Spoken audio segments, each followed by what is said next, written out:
बेटा अपन last class में जब अपन पढ़ रहे थे तो अपन ने क्या पढ़ लिया था बेटा कि अपन ने स्ट्रक्चर्स पढ़ ली थी इनकी कि भाई सबके स्ट्रक्चर्स के बारे में क्या होता है, जैसे सिलिकेट्स के बारे में, फॉस्फोरस और सल्फर के ऑक्सी एसिड्स हैं, जितने भी ऑक्सी एसिड सारे से पढ़ लिए थे।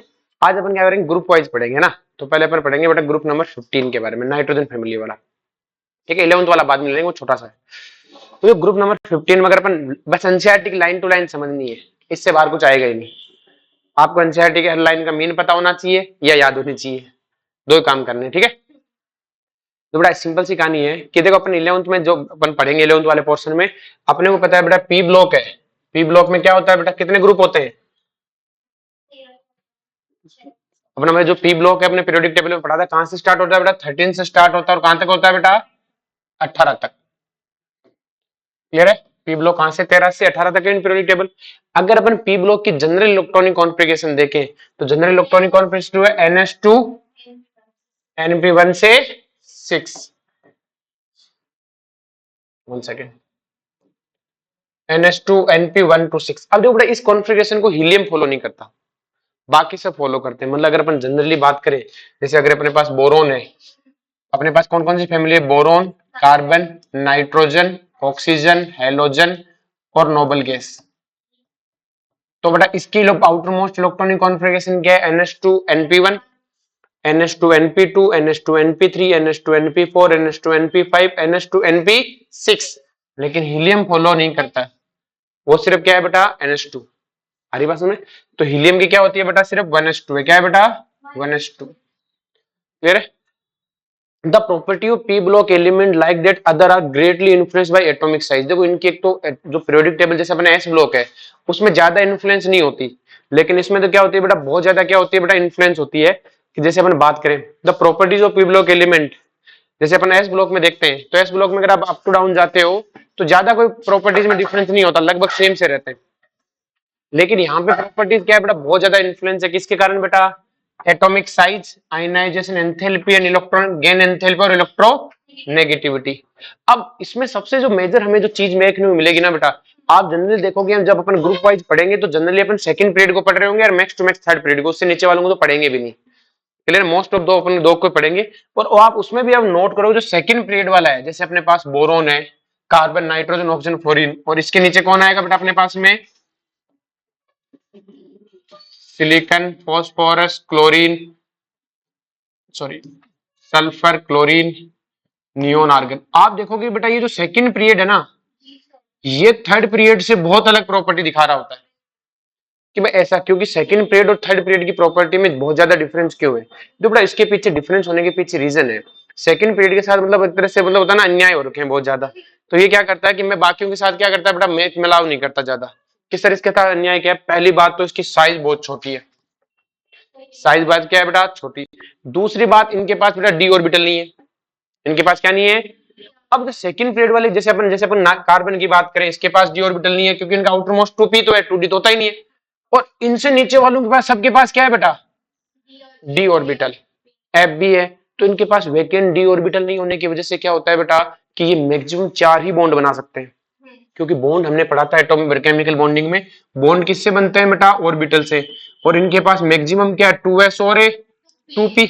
तो सेकंड पीरियड वाले एलिमेंट मैक्सिमम 4 कोवेलेंसी दिखा सकते हैं। कोवेलेंसी का मतलब क्या हुआ? Bond plus number of loan pair. Bond में कोऑर्डिनेट और कोवेलेंट दोनों आते हैं, तो 4 से ज्यादा नहीं हो सकती कोवेलेंसी। जबकि थर्ड पीरियड वाले 4 से ज्यादा क्या कर सकते हैं बेटा? कोवेलेंसी दिखाते हैं। बोलो इसमें कोई दिक्कत है? ये बात समझ में आई? अब क्वेश्चन आता है कि भाई सेकंड पीरियड के एलिमेंट है वो थर्ड पीरियड से बहुत ज्यादा वेराइटी क्यों दिखाते हैं? तो क्या हुआ? Absence of A d orbital in second period and presence of d और d and f orbital in heavier element। जो heavier element उनमें तो है लेकिन second period में नहीं है। starting from third period to onwards, बोला heavier का मतलब वही है, have significant effect on the properties of element। उसमें क्या पड़ता है? significant effect जनरेट करता है। The presence of all 3 type of element, इस ग्रुप में बेटा क्या तीनों तरह के एलिमेंट मिलेंगे हमें, मेटल भी है, मेटलॉइड्स भी और नॉन मेटल्स भी है। तो केमिस्ट्री में क्या हो गया बेटा? बहुत ज्यादा क्या आ जाएगी? इनकी प्रॉपर्टीज में बहुत ज्यादा क्या आ जाएगी? वेरिएशन आ जाएगी। जबकि एस ब्लॉक में ज्यादा वेरिएशन नहीं आएंगे, सारे मेटल से लाइन लगा के। लेकिन यहाँ तो बेटा एक मेटल है, एक नॉन मेटल है और एक मेटलॉइड्स है, तो प्रॉपर्टी ऑफकोर्स बहुत ज्यादा क्या हो जाएगी? इन्फ्लुएंस हो जाएगी। क्लियर है? अब जो बेटा अपन 1 बाय 1 पढ़ते हैं, ग्रुप 15 को पढ़ेंगे, फिर 13 और 14 जो ग्रुप है वो बाद में पढ़ेंगे, जो 11th वाले पहले 12th वाले को करेंगे। देखो बेटा ग्रुप 15 कौन कौन है। ग्रुप 15 में अपने पास कौन है बेटा, नेपाल, पाकिस्तान, ऑस्ट्रेलिया, सब भिखारी, ये चार को पढ़ते हैं। ग्रुप 15 का नंबर क्या है बेटा, 15 नंबर पे। तो देखो बेटा इसमें कौन कौन है, नाइट्रोजन, फॉस्फोरस, आर्सेनिक, एंटीमनी, और नेक्स्ट वन कौन है, बिस्मिथ। अब एक और आता है बेटा, जो है बेटा मोस्कोनियम। कहां पे गया, नेक्स्ट पेज पे देख लेंगे। क्लियर है। तो अब देखो यहां तक तो आपको कोई दिक्कत नहीं आएगी। अब आपको इनका मैजिक नंबर सिखा का मैजिक नंबर कितना है बेटा, 8, 18, 18, 32, 32। क्लियर है। मैजिक नंबर से हम क्या निकाल लेते हैं बेटा, इनका एटॉमिक नंबर, वो अपन पढ़ लेंगे आगे। अब बेटा इस ग्रुप में एक चीज है कि ऊपर वाले क्या होते हैं, नॉन मेटल। ऊपर वाले क्या है बेटा, नॉन मेटल। बीच वाले कौन है, मेटलॉइड्स। और लास्ट में जो मॉस्को आएगा वो क्या है बेटा, दो मेटल। क्या चीज क्लियर हुई बेटा समझ में। अब थोड़ा ध्यान से कि अगर इसकी अक्रेंस की बात करें, अक्रेंस में अपने को ज्यादा नहीं पढ़ना बेटा। मोलिकुलर नाइट्रोजन, भाई हमें जो जनरली नाइट्रोजन है अपने पास वो कहां पे बेटा, 78% किसमें बेटा, एटमॉस्फेयर में। और अर्थ क्रस्ट में भी है, दो जगह है बेटा, सोडियम नाइट्रेट, इसको क्या बोलते हैं, चार्ल्स मतलब हमें मिलती है। और ये कौन है बेटा, पोटेशियम नाइट्रेट, इंडियन सल्फेट, इन दो फॉर्म में मिलती है। Clear. It is found in the form of proteins in plants and element. Clear है। Next one phosphorus occur in mineral. Phosphorus जिनमें मिलता है उस मिनरल को बोलते हैं एपेटाइट फैमिली। क्या बोलते हैं, तो क्वेश्चन आ जाता है एपेटाइट फैमिली क्या है, तो आप क्या बोलोगे, एपेटाइट फैमिली कुछ नहीं है बेटा, कैल्शियम फॉस्फेट का क्या है बेटा, साल्ट है। और देखो इसका फॉर्मूला क्या है, जनरल देखो ये फॉर्मूला है, यहाँ पे एक्स बदल सकता है। तो आपके जो फॉस्फेट रॉक होगी जिसमें फॉस्फोरस मिलता है, उसमें मेन कंपोनेंट क्या है बेटा, फ्लोरोपाइट, ये वाला फ्लोरोएपेटाइट, ये है बेटा फ्लोरोएपेटाइट। तो क्वेश्चन इतना सा पूछेगा, जब हमने ज्यादा पढ़ने की जरूरत नहीं है कि जो फॉस्फोरेट रॉक आपके पास फॉस्फेट रॉक है उसमें मेन कौन सी कंपोनेंट होता है, तो क्या बोलोगे, फ्लोरोएपेटाइट। हो सकता है क्लोरीन भी और हो सकता है OH भी। तो आपसे पूछता है एपेटाइट फैमिली क्या है, कि वो एपेटाइट फैमिली क्या है बेटा, जिसमें हमें क्या मिलता है, फॉस्फोरस सबसे ज्यादा मिलता है, इस फॉर्म में फॉस्फोरस मिलता है। आ रही बात समझ में। Which is the main component? Next one, phosphorus is essential constituent of animal and plant. अब बेटा एनिमल और प्लांट्स का क्या है बेटा, मेन कॉन्स्टिट्यूएंट है। इट प्रेजेंट इन बोन्स है, ये हमारे पास में कहां पे होता है बेटा, बोन्स में, as well as living cells, अपने बोन्स में होता है बेटा। Phosphorus are present in milk और एग, दूध में और अंडों में भी होता है। Arsenic, antimony, bismuth are foundly mainly as a sulphide mineral, ये काम की चीज है। आपसे बस जो काम की चीज है वही पढ़नी है ना, और इसी के नोट्स बनाने अपने धीमे धीमे ना। क्लियर है। काम की चीज है, अब कॉपी में तुम तो पूरी हाईलाइट कर दोगे ना, तो इसमें काम की चीज क्या है, कि सर काम की कोई चीज कुछ नहीं है कि सोडियम नाइट्रेट और कैल्शियम नाइट्रेट में पाया जाता है ये, ठीक है, पोटेशियम सॉरी। और एपेटाइट फैमिली है फॉस्फेट रॉक में, फ्लोरो एपेटाइट सबसे ज्यादा मिलता है। फिर दूध में कोई नहीं पूछ रहा। फिर आर्सेनिक, बिस्मिथ, एंटीमनी किसमें मिलते हैं बेटा, सल्फाइड और में। आगे समझ में। द इंपॉर्टेंट, अब देखो बेटा इनके इसकी बात करें, ये सारा पीरियोडिक टेबल है। देखो हमें पता है बेटा कि हमको एटॉमिक नंबर का पता है, मैजिक नंबर क्या लिखा था बेटा, 8, 18, 32, फिर आगे आएगा तो फिर 32 आएगा। तो मैजिक नंबर से हम क्या निकाल सकते हैं बेटा, एटॉमिक नंबर क्या निकाल सकते हैं। इसका एटॉमिक नंबर कितना है बेटा, 7 है, 7 8 15, 15 18, 33, 33 18, 51 51, 32, 83। अब देखो आप समझदार भी हो गए, आप नोबल गैस से थोड़ा पीछे करके भी आ सकते हो। अगर आपको नोबल गैस का पता है तो थोड़ा क्या करके जा सकते हो, पीछे, कि सर हमें इनका तो पता है, helium, neon, argon, krypton, xenon, radon. इसका पता है कितना है बेटा, 2, 10, 18, 37, 54, 86। आपको इस वाली लाइन में तो एक एक करके पीछे आ जाओ, आई बात में सिखा रखा नहीं तो। नेक्स्ट एटॉमिक मास 2 का याद रख लो, बहुत है, नाइट्रोजन और फॉस्फोरस का। इलेक्ट्रॉनिक कॉन्फ़िगरेशन, देखो इलेक्ट्रॉनिक कॉन्फ़िगरेशन की आउटर मोस्ट सेम है, देखो NH2NP3, NH2NP3, NH2NP3, NH2NP3 और NH2। अब देखो बेटा इनर मोस्ट सेम है, आउटर मोस्ट सेम है। अगर इनर मोस्ट की बात करें तो देखो इनको ऐसे सीधा नहीं लिख सकते अपन, जैसे शुरुआत में तो 11th वाले बच्चों को सिखा देते हैं। लेकिन अगर तुम्हारी बात करें तो हमें ऐसा नहीं लिख सकते कि नोबल गैस या फिर इनर्ट गैस NH2NP3, ये इसकी जनरल इलेक्ट्रॉनिक कॉन्फ़िगरेशन है, नहीं है। क्योंकि बेटा इस आर्सेनिक से पहले क्या आएंगे, 3D10 आएगा, 17 से आगे तो 40 10 और 20 में से आगे क्या आएगा 40। ये चीज ध्यान रहेगी बेटा। देखो n-1 से चलता है तो देखो 3 हो गया, 4 आया तो n-1 d भी होगा, n-1 क्या होगा d 10 हो जाएगा एटॉमिक नंबर के हिसाब से। भाई 33 आ रहा है इसका मतलब 10 डी वाले भी तो आगे होंगे। 51 है तो n-1 डी भी आएगा। 83 है तो इसका मतलब लेंथेनाइड भी आएंगे। कौन आएंगे लेंथेनाइड। ये चीज ध्यान रहे बेटा ना, ये गलती हो जाती है आपसे पूछे कि इननेट गैस NH2NP3 है क्या, किसका, जैसे मान लो बिस्मिथ का कहते तो बिस्मिथ का जो इलेक्ट्रॉनिक कॉन्फ़िगरेशन है वो जिनोन 6s2 6p3 है। आप कहोगे जिनोन 6s2 6p3 नहीं है, xenon 4f14 5d10 6s2 6p3। Xenon के बाद सीधा वही थोड़ी है, जिनोन के बीच में तो ये भी आएंगे। हाँ आउटर मोस्ट बोले तो ये कह देंगे सबका NH2NP3 है। Outer most NH2NP electronic configuration लिखना है तो जिनोन के बाद आपको ये भी लिखना पड़ेगा, यहाँ पे क्रिप्टॉन के बाद 4d10 लिखना पड़ेगा, यहाँ आर्गन के बाद 3d10, यहाँ पे कोई दिक्कत नहीं है। आगे बात में नेक्स्ट होना बेटा आयोनाइजेशन एंथैल्पी। देखो बेटा आपको पीरियोडिक टेबल में पढ़ाया था कि ionisation energy up to down जाने पर क्या होती है घटती है। तो देखो ionisation energy up to down जाने पर घट रही है बेटा, बोलो कोई दिक्कत है। इसी तरह से बेटा ये तो फर्स्ट आयोनाइजेशन एनर्जी थी। अब आपको एक चीज सिखाई कि सक्सेसिव आयोनाइजेशन एनर्जी हमेशा ज्यादा होती है। तो अगर आप सक्सेसिव आयोनाइजेशन एनर्जी को देखो तो क्या ये हमेशा बढ़ रही है बेटा, देखो बैठ जा, नहीं अरे बैठ माता बैठ, क्लियर है। तो हाँ अभी बताता हूँ रुक तुझे। ये फर्स्ट है बेटा, ये सेकंड और ये थर्ड। तो बेटा अगर आप ध्यान से देखोगे तो देखो फर्स्ट से सेकंड में देखो बढ़ रही है, सेकंड से थर्ड किसी में भी देख लो, हमने कहा था सक्सेसिव हमेशा क्या आएगी बेटा ज्यादा। अब किसी बच्चे के मन में क्या आ जाती है कि सर नाइट्रोजन का पहला इलेक्ट्रॉन तो स्टेबल कॉन्फ़िगरेशन से निकला था, सक्सेसिव में ये चीजें नहीं चलती। सक्सेसिव में क्या सिखाया था हमेशा क्या होगी ज्यादा, क्लियर है। देखो कई बार क्या होता है एग्जाम में मन में आ जाती है, जैसे आपके पास नाइट्रोजन है 2s2 2p3, अब कोई के n प्लस से निकालेंगे तो 2s2 2p2, तो तुम कहोगे सर ये तो अनस्टेबल कॉन्फ़िगरेशन है। अगर बेटा सक्सेसिव पूछा गया तो हमेशा ज्यादा, एक ही परिवार का सक्सेसिव हमेशा ज्यादा इंटेलिजेंट। चलो बोलो इसमें कोई दिक्कत है, ये याद रह जाएगा सबको, सक्सेसिव देखो हमेशा ज्यादा। फिर आता है इलेक्ट्रोनेगेटिविटी, हमें पता है इलेक्ट्रोनेगेटिविटी नीचे जाने पर क्या होती है बेटा डिक्रीज होती है, डिक्रीज डिक्रीज और नियर बाय सेम हो जाती है। इसको पीछे क्या लिखोगे लेंथेनाइड कॉन्ट्रैक्शन, क्या लिखोगे लेंथेनाइड कॉन्ट्रैक्शन। बोलो कोई दिक्कत है। नेक्स्ट मैंने कोवेलेंट रेडियस, क्लियर है। तो देखो कोवेलेंट रेडियस ध्यान से देखो 70 से 110 निजाने में बढ़नी चाहिए, फिर बढ़ी बेटा, फिर बढ़ी, लेकिन अब ज्यादा नहीं बढ़ी, देखो थोड़ी सी बढ़ी, लेकिन काफी बढ़नी भाई। यहाँ पे आप देखो ना अच्छा खासा बढ़ रहा है कि नहीं बढ़ रहा हर बार, लेकिन यहाँ देख साथ साथ 148 किया और बहुत नियर बाय सेम होने की कोशिश कर रहा है। रीजन क्या है बेटा लेंथेनाइड कॉन्ट्रैक्शन, तो साइज में कमी है इसीलिए तो इलेक्ट्रोनेगेटिविटी में भी क्या होगी बेटा दोनों नियर बाय क्या होगी सेम। कि भाई नियर बाय सेम क्यों होगी लेंथेनाइड कॉन्ट्रैक्शन से, क्योंकि लेंथेनाइड कॉन्ट्रैक्शन में इलेक्ट्रोनेगेटिविटी क्या है दूसरे के इलेक्ट्रॉन को खींचने की ताकत, और बेटा आपको पता है लेंथेनाइड कॉन्ट्रैक्शन से जेड इफेक्टिव बढ़ जाता है, न्यूक्लियस पावरफुल हो जाता है, न्यूक्लियस क्या हो जाता है, और जो किसी न्यूक्लियस पावरफुल कैसा हुआ इलेक्ट्रॉन तो है अंदर वाले इलेक्ट्रॉन रिपेल तो करते नहीं है, तो जो ऑल ओवर जो न्यूक्लियस है उसका बाहर जेड इफेक्टिव क्या लगता है ज्यादा।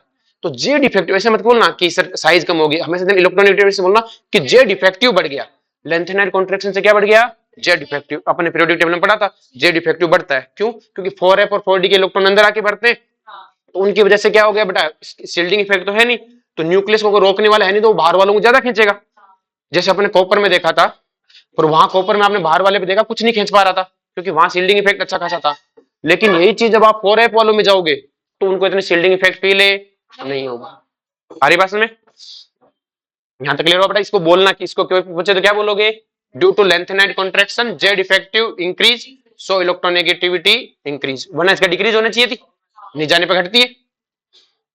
अब देखो बेटा आयनिक रेडियस में बच्चा तुम कंफ्यूज हो जाते हो ना, तो देखो आयनिक रेडियस कभी भी सही तरीके से आप किसी को अबो नहीं कर सकते। रीजन क्या है, क्योंकि एक कुछ की कैटायनिक रेडियस है कुछ की एनायनिक। देखो यहां से पता लगता है, जैसे बी दे रखा है तो बी का मतलब है शुरू वाले तीन तो एनायनिक रेडियस है, सी का मतलब है कैटाइन, ये कैटायनिक रेडियस है, तो एनायनिक और कैटायनिक रेडियस का आपस में क्या ही कंपैरिजन है, एनाइन का एनाइन से करो कैटाइन का कैटाइन से करो। अगर मैं एनाइन रेडियस यहां से देखो तो नीचे बढ़ रही है, यहाँ पे कैटायनिक देखो तो बढ़ रही है, लेकिन आपस में कोई कंपैरिजन करने का मतलब है। नेक्स्ट वन है मेल्टिंग पॉइंट। तो बेटा मेल्टिंग पॉइंट मोर और लेस आपका किस पे डिपेंड करता है बेटा, स्ट्रक्चर पे। किस पे डिपेंड करता है? स्ट्रक्चर पे। तो ये वेरिएबल हो सकता है। अब देखो इसे याद करने, आर्सेनिक तक क्या हो रहा है बेटा? बढ़ रहा है। फिर घट रहा है।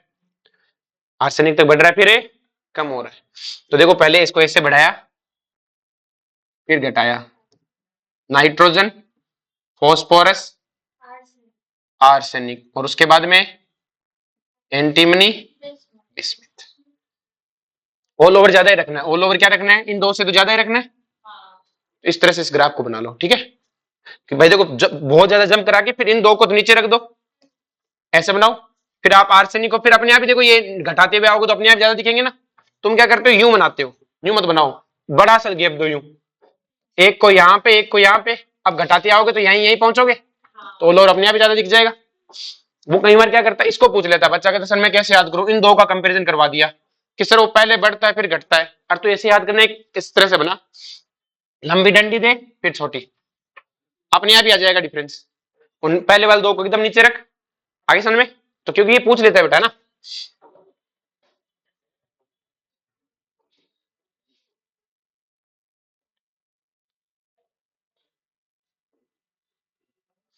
मिट जा भाई।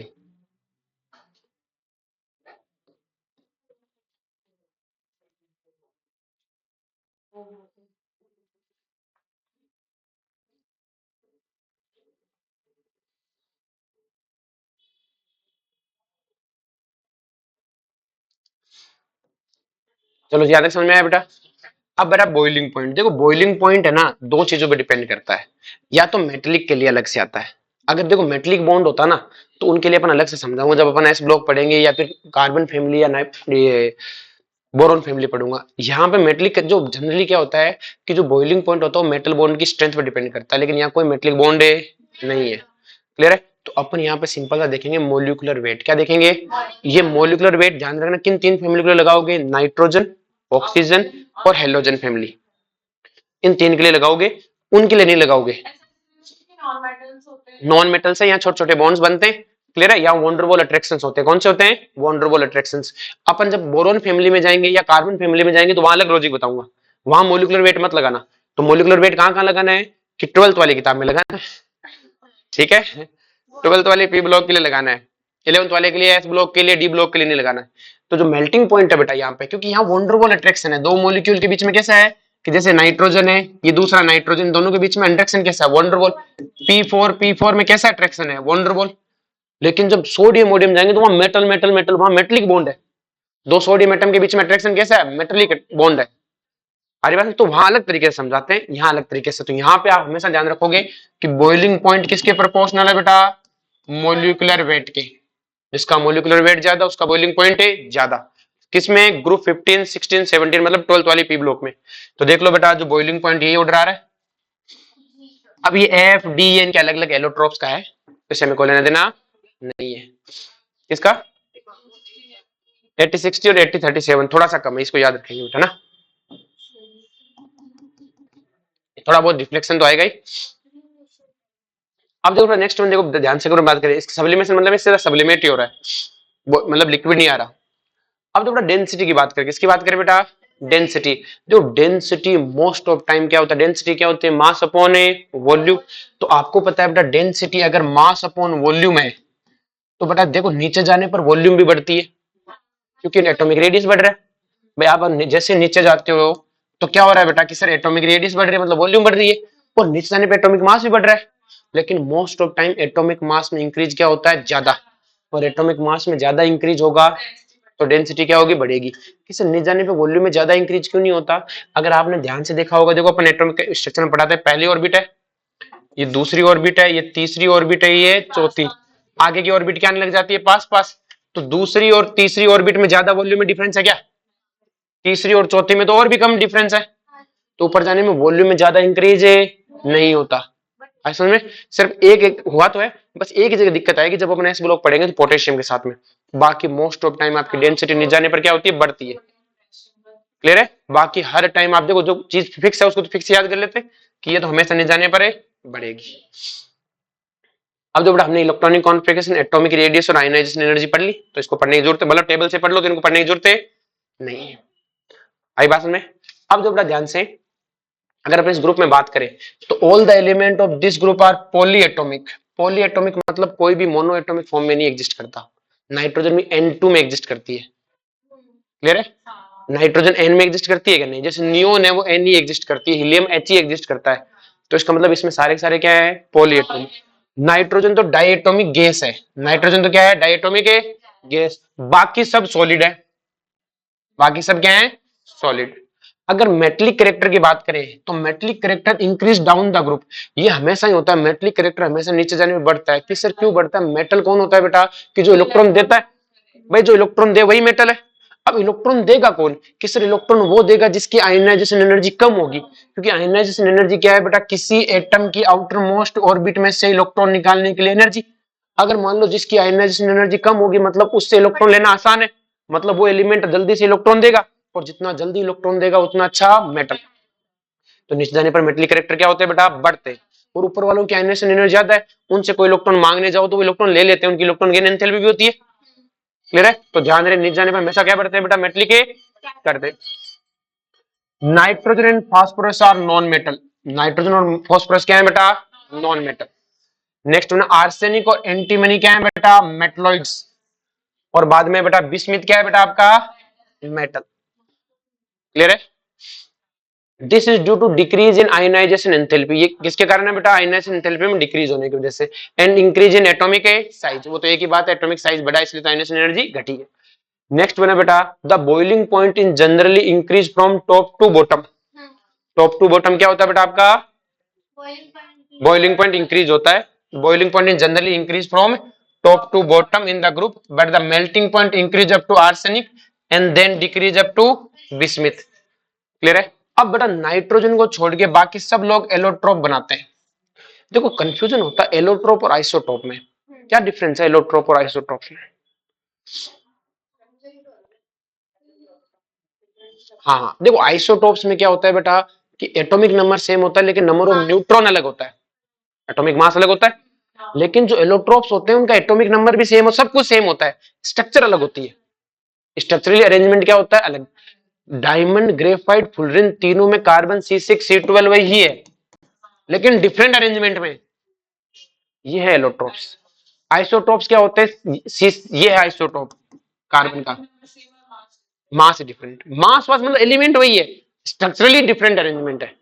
वो क्या होते हैं बेटा? एलोट्रोप्स। नाइट्रोजन का कोई एलोट्रोप है नहीं, क्लियर है ही नहीं, ठीक है? नहीं कोई अरेंजमेंट है ही नहीं, क्योंकि मोस्टली टाइम में गैस ही रहता है, और गैस से कैसे अरेंज रहेगी? सॉलिड वाली जो अरेंजमेंट होगा तभी तो स्ट्रक्चर बदलेगी, गैस का तो कोई अरेंजमेंट होता ही नहीं है। तो इस ग्रुप में अगर अपन बात करें तो अपने पास ये 5 है, और एक और आता है बेटा मोस्कोनियम। कौन आता है बेटा? मोस्कोनियम। अब देखो मोस्कोनियम भी क्या है बेटा आपका? अब देखो मोस्कोनियम बहुत बड़ा नाम याद करने से अपन छोटे छोटे बोलेंगे। मोस्को क्या बोलेंगे बेटा? मोस्को, ठीक है? क्योंकि बहुत सारे पढ़ने हैं ना अपने को, तो इसका सीधा बोलेंगे मोस्को। क्या बोलेंगे? दिख ही जाएगा। मॉस्को में पता है कौन है? रशिया की राजधानी है, कैपिटल है। तो अपन क्या बोलेंगे? मॉस्को। क्या बोलेंगे? मॉस्को। बोलो कोई दिक्कत है? अब देखो इसका नंबर भी याद करने की जरूरत है, कई बार पूछ लेता है। नाइट्रोजन का ग्रुप नंबर कितना है? 15। तो 115। नाइट्रोजन का 15 तो 115। अब हमसे क्वेश्चन क्या पूछता है कि नाइट्रोजन फैमिली में न्यूली डिस्कवर्ड एलिमेंट का एटॉमिक नंबर बताओ। तो 115। 16 वाले के लास्ट वाला 116, 17 वाले का 117, 18 वाले का। आई बात समझ में? सबका ही कर सकते हैं, ग्रुप 104 से लेके 118 तक का सबका। 105 वाला 5वें ग्रुप का, 106 वाला 6ठे ग्रुप का, 110 वाला 10वें ग्रुप का। पर 103 वाला हमेशा ध्यान रखना तीसरे ग्रुप का ही होता है, पीरियोडिक टेबल में सिखाया था। 103, 102, 101 सब लेंथेनाइट्स है ना, सब तीसरे। यहां तक कोई दिक्कत है? ये ध्यान रखना है। मोस्कोनियम कितने पर आता है? 115। ये भी मेटल, ये भी क्या है? तो देखो दो दो का, दो पहले दो नॉन मेटल, फिर दो मेटलॉइड्स, लास्ट दो मेटल। आगे समझ में? अब देखो oxidation state trends in chemical reactivity. देखो इसकी ऑक्सीडेशन स्टेट को थोड़ा समझते हैं ना। देखो ऑक्सीडेशन स्टेट की अगर मैं बात करें तो देखो नाइट्रोजन की इलेक्ट्रॉनिक कॉन्फ़िगरेशन है बेटा 1s2 2s2 2p3, यही है बेटा। देखो किसी से इलेक्ट्रॉन छीनने पे आएंगे ना तो इलेक्ट्रॉन इतना ही छीना जाए कि ऑक्टेट पूरा हो जाए। तो नाइट्रोजन कितने इलेक्ट्रॉन छीनेगा? 3। जैसे 3 इलेक्ट्रॉन छीनेगा इसका पेट भर जाएगा। तो हमेशा बेटा मिनिमम ऑक्सीडेशन स्टेट कितनी हुई, -3। मतलब -3 से नाइट्रोजन कम है, -4 नहीं दिखाएगा। नाइट्रोजन हमेशा कितनी मिनिमम दिखाएगा, -3। आगे बात समझ में। अब -3 के बाद में बेटा +5 तक आप इस मैक्सिमम कितने इलेक्ट्रॉन निकाल सकते हो इसमें से, 5। मैक्सिमम कितने इलेक्ट्रॉन निकाल सकते हो, 5। किस में इसमें से मैक्सिमम 5 निकाल सकते हो। तो -3 से +5 तक की सारी दिखाएंगे। लेकिन बेटा जो स्टेबल हमें मिली, भाई जो जनरली हमें दिखा, मैक्सिमम तो 5 निकाल सकते हैं और मिनिमम ये कितने डिमांड करेगा कि 3 तो इलेक्ट्रॉन में लूंगा अगर मुझे लेने की बारी आई। तो ये -3 +3 और +5 हमें इनकी क्या मिली बेटा, जनरल स्टेबल। मतलब जनरली एलिमेंट्स में मिली। ऐसा नहीं कि +4 एग्जिस्ट नहीं करती, करती है। +2 भी है, +1 भी है, 0 भी है, +-1 भी है, सारी है। लेकिन ये हमें क्या मिली बेटा, जनरली मिली। जनरली मॉलिक्यूल के पास यही मिला। हमारी बात में अब कि सर +3 जनरल क्यों है, क्योंकि बेटा 2p3 निकाल के 2 इलेक्ट्रॉन 2s2 में बचा लेंगे। भाई अगर p के 3 निकलने के बाद ये क्या कहता है, s2 को तो पड़ा रहने दो, फुलफिल्ड हो रहा है, तुम्हारा क्या जा रहा है। हमारी बात में -3 +3 और +5। अब देखो ध्यान से कि the tendency of exist -3 oxidation state decrease down the group, कि नीचे जाने पर -3 एग्जिस्ट होने के चांस कम हो जाते हैं। क्योंकि नीचे आने पर क्या होता है, मेटलिक कैरेक्टर बढ़ते हैं। और मेटल्स कहते हैं हम किसी से इलेक्ट्रॉन नहीं छीनते, हम किसी से इलेक्ट्रॉन नहीं छीनते। क्योंकि -3 तो तभी है जब आप छीनोगे। नाइट्रोजन वाइट्रोजन तो छीनते, नीचे जाने में मेटलिक कैरेक्टर बढ़ता है तो वो कहता है -3 एग्जिस्ट नहीं करते। क्लियर है। In increase in size and metallic character. असल में इन फैक्ट देख the last member of group bismuth hardly form any compound in -3। देखा जाए तो बिस्मिथ मोस को तो पढ़ते नहीं है, तो बिस्मिथ ये मेटल तो उसका तो कोई हार्डली क्या है बेटा, -3 में एग्जिस्ट में कोई।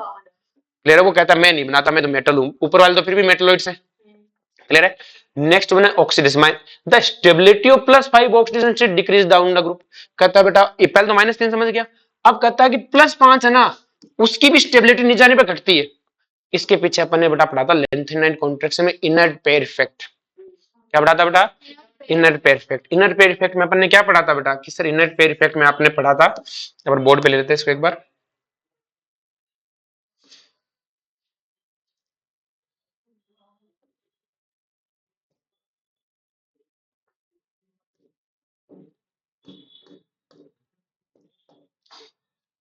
जो बेटा ध्यान से बात नहीं, जैसे बेटा अपने पास है ये ग्रुपिंग है, तो अपने पास ये होता है 1s2 2s2 2p6 3s2 3p6 4s2 3d10 4p6 5s2 4d10 5p6, फिर क्या आता है बेटा 6d, sorry 6s2 not 6d, 6s2 4d1। अब बेटा ये है हमारे पास लेंथेनाइड। कौन है बेटा, लेंथेनाइड। अब लेंथेनाइड का एटॉमिक नंबर कितना है, 57 है। अब लेंथेनाइड के बाद में लेंथेनाइड एलिमेंट्स आते हैं और वो सारे के सारे पे कहां पे आके भरते हैं बेटा, इनर ऑर्बिट में। कहां आते हैं बेटा, और F14 में। अब वो जब अंदर भरेंगे तो न्यूक्लियस कितना टाइम पावरफुल हो गया बेटा, सॉरी टाइम्स नहीं, न्यूट्रन जो न्यूक्लियस है वो क्या हो गया बेटा, उसमें 14 पॉइंट बढ़ गया बेटा। 14 टाइम क्या हो गया बेटा, उसमें प्रोटॉन बढ़ गए। तो अगर उसमें 14 प्रोटॉन और बढ़ गए तो अब न्यूक्लियस कितना हो गया, 72 एटॉमिक नंबर का। तो बताओ इन 6s2 इलेक्ट्रॉन के ऊपर ज्यादा न्यूक्लियर चार्ज फील होगा कि नहीं होगा। अब देखो यहाँ के बाद में जब 4f14 भर गए उसके बाद आए थे 6p वाले, तो 6p वाले तो इसके बाद आएंगे। तो 4f14 भरे तो उन्होंने किसको ज्यादा अट्रैक्ट कर दिया बेटा, 6s के इलेक्ट्रॉन को क्या किया बेटा, ज्यादा हाईली अट्रैक्ट किया। क्यों, क्योंकि हमने लेंथेनाइड कॉन्ट्रैक्शन में पढ़ा था बेटा पीरियोडिक टेबल में कि लेंथेनाइड कॉन्ट्रैक्शन से क्या हो, साइज क्या हुई बेटा, श्रिंक हुई। क्या हुई बेटा, श्रिंक। और साथ में इसका न्यूक्लियर का चार्ज बढ़ा, तो 6s2 के इलेक्ट्रॉन को ज्यादा अट्रैक्ट किया गया। तो कितने इलेक्ट्रॉन है बेटा, 2 इलेक्ट्रॉन है जिनको न्यूक्लियस मजबूती से पकड़ लेता है। और मजबूती से पकड़ लेता है जो जनरली इलेक्ट्रॉन रिलीज नहीं होते, मतलब रिएक्शन में पार्टिसिपेट नहीं करते। और 2 इलेक्ट्रॉन जब रिएक्शन में पार्टिसिपेट नहीं करते तो दोनों इलेक्ट्रॉन क्या हुए, इनर्ट। और 2 इलेक्ट्रॉन इसलिए इनर्ट पेयर इफेक्ट। तो इनर्ट क्या बोलेंगे, inert pair effect arise due to lanthanide contraction. Lanthanide contraction arise due to lanthanide elements. ये लाइन टू लाइन याद रखो ना। और लेंथेनाइड कॉन्ट्रैक्शन से होता क्या है, जेड इफेक्टिव बढ़ जाता है। क्या बढ़ जाता है, जेड इफेक्टिव। आ रही बात में। तो अब बड़ा देखो ध्यान से कि अगर इस ग्रुप के एलिमेंट्स की बात करें अपन, इस ग्रुप में अपने पास कौन है बेटा, जैसे बिस्मित है, अपने पास कौन है बेटा, बिस्मित। अगर इस ग्रुप के ऊपर वालों की बात करें तो वो +5 दिखाते हैं, लेकिन जो बिस्मित है बेटा, बिस्मित की इलेक्ट्रॉनिक कॉन्फ़िगरेशन क्या है बेटा, xenon 4f14 5d10 6s2 6p3। तो ये 6s के इसके दोनों इलेक्ट्रॉन किस में पार्टिसिपेट नहीं करते बेटा, ऑक्सीडेशन स्टेट में, मतलब रिएक्शन में पार्टिसिपेट नहीं करते। तो इसके पास जनरली आउटर मोस्ट में है तो 5, लेकिन निकलते कितने हैं बेटा, 3। इसके मैक्सिमम कितने निकलते हैं बेटा, 3। क्या बात समझ में आई बेटा। तो इसमें इस ग्रुप के नहीं, अपन ये क्या कहेंगे सिंपल सी, कि ऊपर वाले +5 दिखाते हैं, ऊपर हर ग्रुप में बात करेंगे कि ऊपर वाला जितना दिखाता है उससे नीचे वाला 2 कम दिखाता है, नीचे वाला क्या दिखाता है, 2 कम। आगे से अपन यही बोलेंगे। तो अगर नाइट्रोजन +5 दिखाता है तो बिस्मिथ क्या दिखाएगा बेटा, +3। मतलब ऊपर वालों की +5 ज्यादा स्टेबल है, नीचे वालों की +3। ऊपर से हमने एक और देखा, नीचे वालों की -3 भी स्टेबल नहीं थी, क्योंकि वो तो मेटलिक कैरेक्टर था। अब जब +5 और +3 में है तो इनर्ट पेयर इफेक्ट क्या है बेटा। तो अगर मुझसे कोई पूछे नाइट्रोजन की +5 और नाइट्रोजन की +3 कौन ज्यादा स्टेबल, +5। फॉस्फोरस की +5 और +3 कौन ज्यादा स्टेबल, +5। आर्सेनिक की +5 और +3 कौन ज्यादा स्टेबल, +5। +5 और +3 कौन ज्यादा स्टेबल। लेकिन बिस्मिथ में आते क्या हो जाएगा, उल्टा, इसकी +3 क्या हो जाएगी बेटा, ज्यादा स्टेबल। तो अपन ऐसा बोलते हैं कि ऊपर +5 ज्यादा स्टेबल है तो नीचे जाने में +5 की स्टेबिलिटी घट रही है, क्योंकि बेटा नाइट्रोजन ये तो +3 दिखाने भी लग जाते हैं, भाई स्टेबल +5 है लेकिन +3 दिखाने लग जाते हैं। संगत का असर है, नीचे वाला +3 दिखाता है तो ऊपर से नीचे जाने पर +5 की स्टेबिलिटी घटेगी और +3 की बढ़ेगी। आगे बात समझ में। तो क्या हो गया बेटा, the stability of +5 oxygen state decrease down the group, the only well characteristic bismuth 5 compound in is a Bi5। क्योंकि फ्लोरीन बहुत मोर इलेक्ट्रोनेगेटिव है, तो बिस्मिथ ने कहा मैं 3 इलेक्ट्रॉन निकाल सकता हूँ, 2 इलेक्ट्रॉन बाहर नहीं आता। बिस्मिथ कहता है फ्लोरीन क्या कहेगा, मैं निकाल लूंगा, मैं एक्सपर्ट उसमें, क्लियर है, मैंने दूसरों से इलेक्ट्रॉन छीने ही है। तो क्वेश्चन आता है कि बिस्मिथ +5 में किस कंपाउंड किस फॉर्म में दिखेगा, Bi5 में, बाकी में हमेशा क्या दिखेगा, +3। The stability of +5 oxidation state decrease and +3 state increase due to inert pair effect। ये हमने पीरियोडिक टेबल में पढ़ लिया था। नेक्स्ट हमने नाइट्रोजन एग्जिस्ट, नाइट्रोजन ऐसा नहीं कि दूसरे नहीं दिखाता, तो जैसे हमें +1 भी दिखाएगा, +2 भी दिखाएगा, +4 भी दिखाएगा। भाई हम कहते हैं +3 +5 तो स्टेबल है, तो +1 +2 +4 सब दिखाएगा। When it react with oxygen, phosphorus also, एक second sir ji, phosphorus also show +1 to +4 oxidation state in some oxide acids। Clear है, हाँ चलो चलो क्लियर है। अब देखो बड़ा ध्यान से, ये चीज बहुत इंपॉर्टेंट काम की है कि when it react with phosphorus also show +1 to +4। भाई ऑक्सीजन से रिएक्ट करता है तो +1 +2 +4 सब दिखाता है, फॉस्फोरस भी +1 से +4 की सारी दिखाता है। अब देखो बड़ा ध्यान से, in the case of nitrogen all oxidation state +1 से +4 की टेंड टू डिस्प्रपोर्शनेट होंगी इन एसिड सॉल्यूशन। क्या होंगी बेटा, तो आगे से अपन ध्यान रखेंगे कि जब भी मेरे को रिएक्शन होंगी, तब अगर +4 में है तो देखो बेटा +5 में गई और किस में गई बेटा, +2 में, क्या डिस्प्रपोर्शनेट रिएक्शन हुई बेटा, क्लियर है। तो अब देखो हमसे पूछ लिया कि HNO2 को हीट करने पे क्या बनेगा, तो हमने कहा +4 है, इसका तो डिस्प्रपोर्शनेट करा दो। क्या करा दो, एक पॉसिबिलिटी तो यही होगी, ऑप्शन देखो जिसमें डिस्प्रपोर्शनेट करा रखा है। हमारी बात समझ में। इवन यही नहीं, similarly in case of phosphorus nearly all intermediate oxidation state बीच वाली, इनका डिस्प्रोपोर्शनेट होगा, एक +5 होगी एक -3 होगी। इसका तो ये भी नहीं बताया कौन कौन सी होगी, फॉस्फोरस का तो फिक्स है, फॉस्फोरस की बीच वालों का कराओगे ना तो एक तो 5 में जाएगी एक -3 में, तो वो ऑप्शन ढूंढो जिसमें एक 5 में और एक हरी भाषण में। अपने जो डिस्प्रोपोर्शनेट रिएक्शन की थी रेडॉक्स में सॉल्यूशन में P4 वाली, वो यही तो थी, एक 5 में जाएगी एक -3 में, हमें वही ऑप्शन ढूंढना है, एल्कलाई हो चाहे एसिड मीडियम, कोई दिक्कत है नहीं है। नेक्स्ट में +3 oxidation state in case of arsenic antimony bismuth become increase stable. तो बड़ा नीचे वालों को तो +3 स्टेबल होती है, तो इनको हमने कहा कि तुम भी डिस्प्रोपोर्शनेट करोगे क्या, तो ये कहता है नहीं हमें कोई दिक्कत है नहीं, हम क्वाइट स्टेबल है। आगे समझ में। सर इसका क्या मतलब है, becomes increasingly stable. But disproportionation नहीं करेंगे अपने, जब बाकी सब क्या करेंगे बेटा, इंटरमीडिएट के सारे को डिस्प्रोपोर्शनेट करेंगे 5 या -3 इस तरह से। ये क्या करेगा बेटा, डिस्प्रोपोर्शनेट रिएक्शन नहीं करके स्टेबल है। क्या है बेटा, stable. Next nitrogen is restricted. Nitrogen क्या है बेटा, restricted to a maximum covalency of 4। ये हमें पता ही है कि सर 4 कोवेलेंसी क्यों होती है। नाइट्रोजन के पास आउटर मोस्ट क्या है, 2s और 2p, और हमें पता है बॉन्ड ऑर्बिटल बनाते हैं, 2d तो होता ही नहीं है बेटा। तो कितने बॉन्ड बना सकता है, 4। 4 कोवेलेंसी का मतलब बॉन्ड नहीं, bond plus a lone pair. Bond में चाहे कोवेलेंट हो चाहे coordinate. Next the heavier element have vacant d orbital in outermost shell which can be used to bonding in covalency. और हमने बेटा केमिकल बॉन्डिंग में पढ़ा है बेटा, फास्फोरस फास्फोरस की कोवेलेंसी बढ़ती है और खूब सारे बॉन्ड बनाते हैं, कोऑर्डिनेट बना लेते हैं। जैसे PF6 माइनस में तो एक 5, तो इसके मैं ये 5 ही बॉन्ड बना सकता था फास्फोरस, याद है तो, और एक एक्स्ट्रा बॉन्ड बनाया तो हमने उससे पता कर लिया था कोऑर्डिनेट है। औकात से ज्यादा बॉन्ड बना, क्लियर है। केमिकल बॉन्डिंग में सीखा था कि फास्फोरस के पास मैक्सिमम अनपेयर्ड इलेक्ट्रॉन कितने आ सकते हैं, 5। अगर वो आगे ले भी गया डी में तो 5, लेकिन छठा बॉन्ड क्या हो गया, कोऑर्डिनेट। वो अपने केमिकल बॉन्डिंग में देखा था, औकात से ज्यादा मतलब है कोऑर्डिनेट। अब नाइट्रोजन को बेटा क्या है कि नाइट्रोजन अलग बिहेवियर दिखाता है। क्यों दिखाता है बेटा, इसके साथ छेड़ अन्याय हो रखा है। क्या अन्याय हो रखा है, पहले तो nitrogen differ from the rest of member. दूसरे मेंबर से क्या है बेटा, बहुत ज्यादा डिफर करता है in the group due to, पहले तो इसकी साइज बहुत छोटी है, ऊपर से इसकी हाई इलेक्ट्रोनेगेटिविटी है, हाई आयोनाइजेशन है, एंथैल्पी है, and non availability of A D orbital. इतनी सारी चीजें बाकियों से अलग है इसकी। और मेन तो डी ऑर्बिटल की, नॉन ये जो डी ऑर्बिटल नहीं है ना बेटा, ये इसको बड़ा खलता है। क्लियर है। नाइट्रोजन हैव यूनिक एबिलिटी, इसके पास डी ऑर्बिटल नहीं है, तो ये क्या करता है, यूनिक एबिलिटी जनरेट करता है, पी पाई मल्टीपल बॉन्ड। ये नाइट्रोजन नहीं, सेकंड पीरियड वाले सारे करते हैं, केमिकल बॉन्डिंग में देखा था। क्योंकि बेटा सेकंड पीरियड वालों के लिए क्या होता है,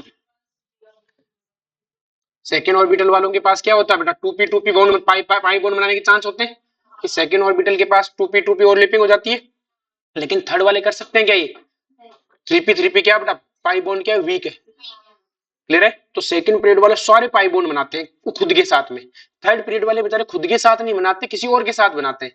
थर्ड पीरियड वाले बनाते हैं सेकंड पीरियड वालों के साथ pi bond, 2p 3p 2p इस तरह से जैसे भी बनाए, लेकिन खुद के साथ तो नहीं बना पाते। लेकिन सेकंड पीरियड वाले जितने भी है सब क्या करते हैं, खुद के साथ पाई बॉन्ड बना लेते हैं, क्योंकि सबकी कोवेलेंसी रिस्ट्रिक्टेड है 4 पर। तो ये सब पाई बॉन्ड बनाने की टेंडेंसी रखते हैं, जबकि थर्ड पीरियड वाले खुद के साथ नहीं बना सकते। थर्ड पीरियड वाले सेकंड पीरियड वालों के साथ बना सकते हैं, जैसे ये वाला है, पाई बॉन्ड बना हुआ है। आई बात समझ, बॉन्ड विथ इटसेल्फ, ये किसके साथ बना सकते हैं बेटा, itself, and with other element having a small size and high electronegativity. खुद के साथ तो बना सकते हैं, दूसरों के साथ भी बना लेते हैं। Next heavier element of this group do not form p pi bond as their atomic orbital are so large and diffuse that they cannot have effective overlapping। तो देखो ये स्टेटमेंट पता होना चाहिए क्यों नहीं बना पाते है ना। तो अपन तो सीधे साइज वाइज बोल देते हैं, तो आपको वैसे लिखना आना चाहिए। क्या बोलोगे, डिफ्यूज, लार्ज और डिफ्यूज है, क्या है बेटा, डिफ्यूज, ढंग से ओवरलैपिंग है नहीं हो पाती। इसका मतलब बनाते नहीं, खुद के साथ नहीं बनाते। फॉस्फोरस फॉस्फोरस के साथ नहीं बनाएगा, फॉस्फोरस ऑक्सीजन के साथ बना लेता है, सल्फर ऑक्सीजन के साथ बना सकता है, लेकिन खुद के साथ नहीं बनाएंगे। Nitrogen exist in di atomic molecule with triple bond. क्यों बना लेता है बेटा, क्योंकि नाइट्रोजन खुद के साथ पाई बॉन्ड बना लेता है, हो गया इसका तो ऑक्टेट पूरा। तो इसलिए डायटोमिक फॉर्म में एग्जिस्ट करता है। कि नाइट्रोजन डायटोमिक फॉर्म में एग्जिस्ट क्यों करता है, क्योंकि नाइट्रोजन खुद के साथ पाई बॉन्ड बना के क्या कर लेगा, ऑक्टेट पूरा। लेकिन फॉस्फोरस तो पाई बॉन्ड बना नहीं सकता, तो उसे ऑक्टेट पूरा करने के लिए अपने चारों ओर 4 फॉस्फोरस जोड़ने पड़ेंगे। आ रही बात में, तो वो डायटोमिक फॉर्म में एग्जिस्ट नहीं कर सकता। भाई 2 फॉस्फोरस मिलकर अपने सारे इलेक्ट्रॉन की शेयरिंग है नहीं कर सकते, क्योंकि 2 फॉस्फोरस में सिर्फ एक ही बॉन्ड बन सकता है, सिग्मा, पाई तो बन ही नहीं सकता। और इसे अपने ऑक्टेट पूरा करने के लिए चारों ओर दूसरे फॉस्फोरस भी चाहिए। तो नेक्स्ट वन क्या हो गया बेटा, कि आपसे पूछ ले नाइट्रोजन डायटोमिक फॉर्म में क्यों एग्जिस्ट करता है, क्योंकि इसके पास ट्रिपल बॉन्ड है। क्या है बेटा, और ट्रिपल बॉन्ड बहुत ही मजबूत है, एंड ट्रिपल बॉन्ड एंड बहुत ही मजबूत है, क्योंकि बहुत ज्यादा ओवरलैपिंग हुई है ना बेटा। लेकिन ध्यान से, phosphorus arsenic antimony form single bond. तो बेटा हमें क्या करता है कि फॉस्फोरस आर्सेनिक जो बिस्मिथ जब आपके जो भी सॉरी एंटीमनी ये सब क्या बनाते हैं बेटा, सिंगल बॉन्ड बनाते हैं, क्योंकि बेटा इनके पास खुद के साथ पाई बॉन्ड बनाने की एबिलिटी नहीं होती। Bismuth form metallic bond, bismuth form को सिंगल बॉन्ड है। ये तो कहता है अपन मेटल है, हमें इससे मतलब ही क्या है, ये तो कोवेलेंट बॉन्डों की बातें, सिग्मा पाई अपन दो मेटल है, क्वेश्चन आता है bismuth have sigma pi metallic, metallic bond, क्या लिखेंगे? मेटेलिक बॉन्ड, ना सिग्मा ना पाई। नेक्स्ट मैंने बेटा however the single NN bond, अब देखो बेटा ये तो मैं केमिकल बॉन्डिंग में सिखाया था, एनएन पीपी, अगर मैं इन दोनों को कंपैरिजन कराऊं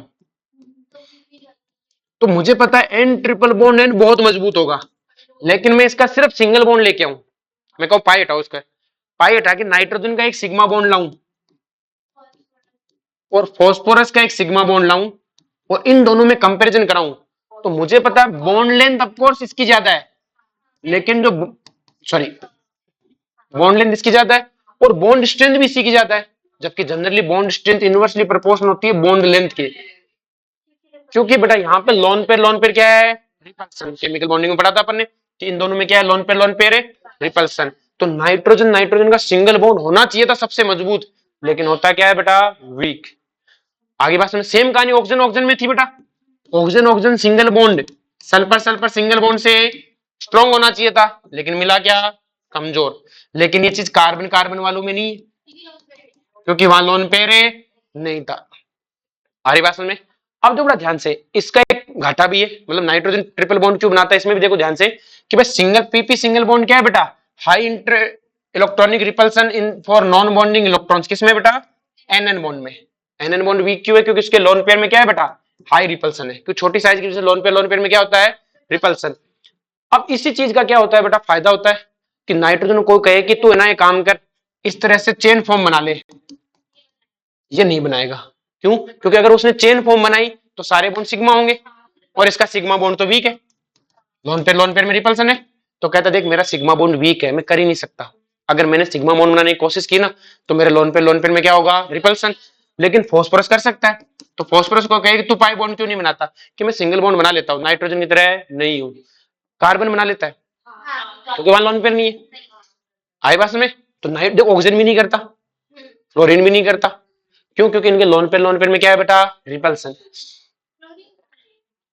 कौन? तो क्लोरीन वो उनकी बात करते हैं, पर मैं मोस्टली बता रहा हूं ना। अब देखो ध्यान से, नेक्स्ट नंबर पर रिजल्ट बात करते हैं केटनेशन टेंडेंसी इज वीकर। केटनेशन टेंडेंसी क्या होती है बेटा? खुद से बॉन्ड बना के लंबी चेन बनाना। तो नाइट्रोजन खुद से लंबी चेन क्यों नहीं बनाता? क्योंकि अगर उसने लंबी चेन बनाई तो सिंगल बॉन्ड बनाना पड़ेगा, और नाइट्रोजन में सिंगल बॉन्ड स्टेबल ही नहीं है। क्योंकि नहीं जाने बड़ा साइज के साथ विक्रीज भी होने लग जाती है ना, क्योंकि साइज जैसे साइज बढ़ेगी ओवरलैपिंग भी कमजोर होती जाएगी। क्लियर? छोटी साइज वालों का अच्छा होना चाहिए था, लेकिन नाइट्रोजन के साथ तो कहते कि यार हमारे तो लोन पे ही नहीं जीने दे रहे। आ रही बात समझ में? तो as release catenation tendency is weaker in the nitrogen. तो क्वेश्चन आता है नाइट्रोजन में केटनेशन टेंडेंसी वीकर क्यों है? तो आप क्या बोलोगे? क्योंकि इसका इलेक्ट्रॉन इलेक्ट्रॉन रिपल्सन के कारण इसका सिग्मा बॉन्ड कमजोर है, ये इसका रिसेशन रीजन हो गया, समझिए। Another factor which affect the chemistry of nitrogen is the absence of d orbital. d orbital को इसको बहुत ज्यादा वो है। Beside the restricted its covalency of 4, nitrogen की कोवेलेंसी कितनी है? 4। तो इसके पास d orbital नहीं है, और d orbital नहीं है तो क्या नहीं बना सकता? d पाई p पाई बॉन्ड। खुद के d orbital को यूज नहीं कर सकता ना, है ही नहीं इसके पास। इन द हेवियर एलिमेंट,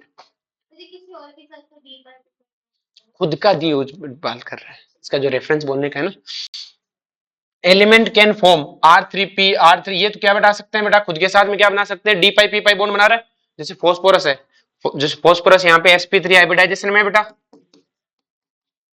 अब अगर इसको जो पाई बॉन्ड बना है, ये तो मैं सिखाया था, डी पाई, फॉस्फोरस का तो डी यूज हुआ है, क्लियर है? इसी तरह से बेटा R3CH2, इसमें भी क्या है? D pi p pi. Phosphorus and arsenic can form d pi bond. D pi बना सकते हैं किसके साथ है? जब ये ट्रांजिशन मेटल के साथ में काम करते हैं, और क्या बनाते हैं बेटा? जब ये लिगेंड की तरह एक्ट करते हैं, क्या करते हैं? LMCT MLCT। वहां पे क्या होगा बेटा? जैसे फॉस्फोरस है, यहाँ फॉस्फोरस sp3 हाइब्रिडाइज है, तो फॉस्फोरस ने सारा यूज कर लिया। अब अगर इसने डी पाई पी पाई बनाने की कोशिश की तो क्या होगा बेटा? अगर लिगेंड के MLCT LMCT करेगा तो कौन सा ऑर्बिटल यूज करेगा? D orbital. देखो कैसे समझा देता हूं, तुम्हारा उत्तरा मुंह देख रहा है, लग रहा है समझा नहीं। देखो ये अपने पास क्या है बेटा? सेंट्रल मेटल लाइन है, ये आपके पास मेटल है, फॉस्फोरस आया बेटा Pr3, इसने अपने लोन पे डोनेट कर दिए, और यहाँ फॉस्फोरस को हमें पता है बेटा ये तो था फॉस्फोरस sp3 हाइब्रिडाइज है। तो अगर ये sp3 हाइब्रिडाइज है तो इसने अपने s और p को तो किस में भेज दिया बेटा, हाइब्रिडाइजेशन में।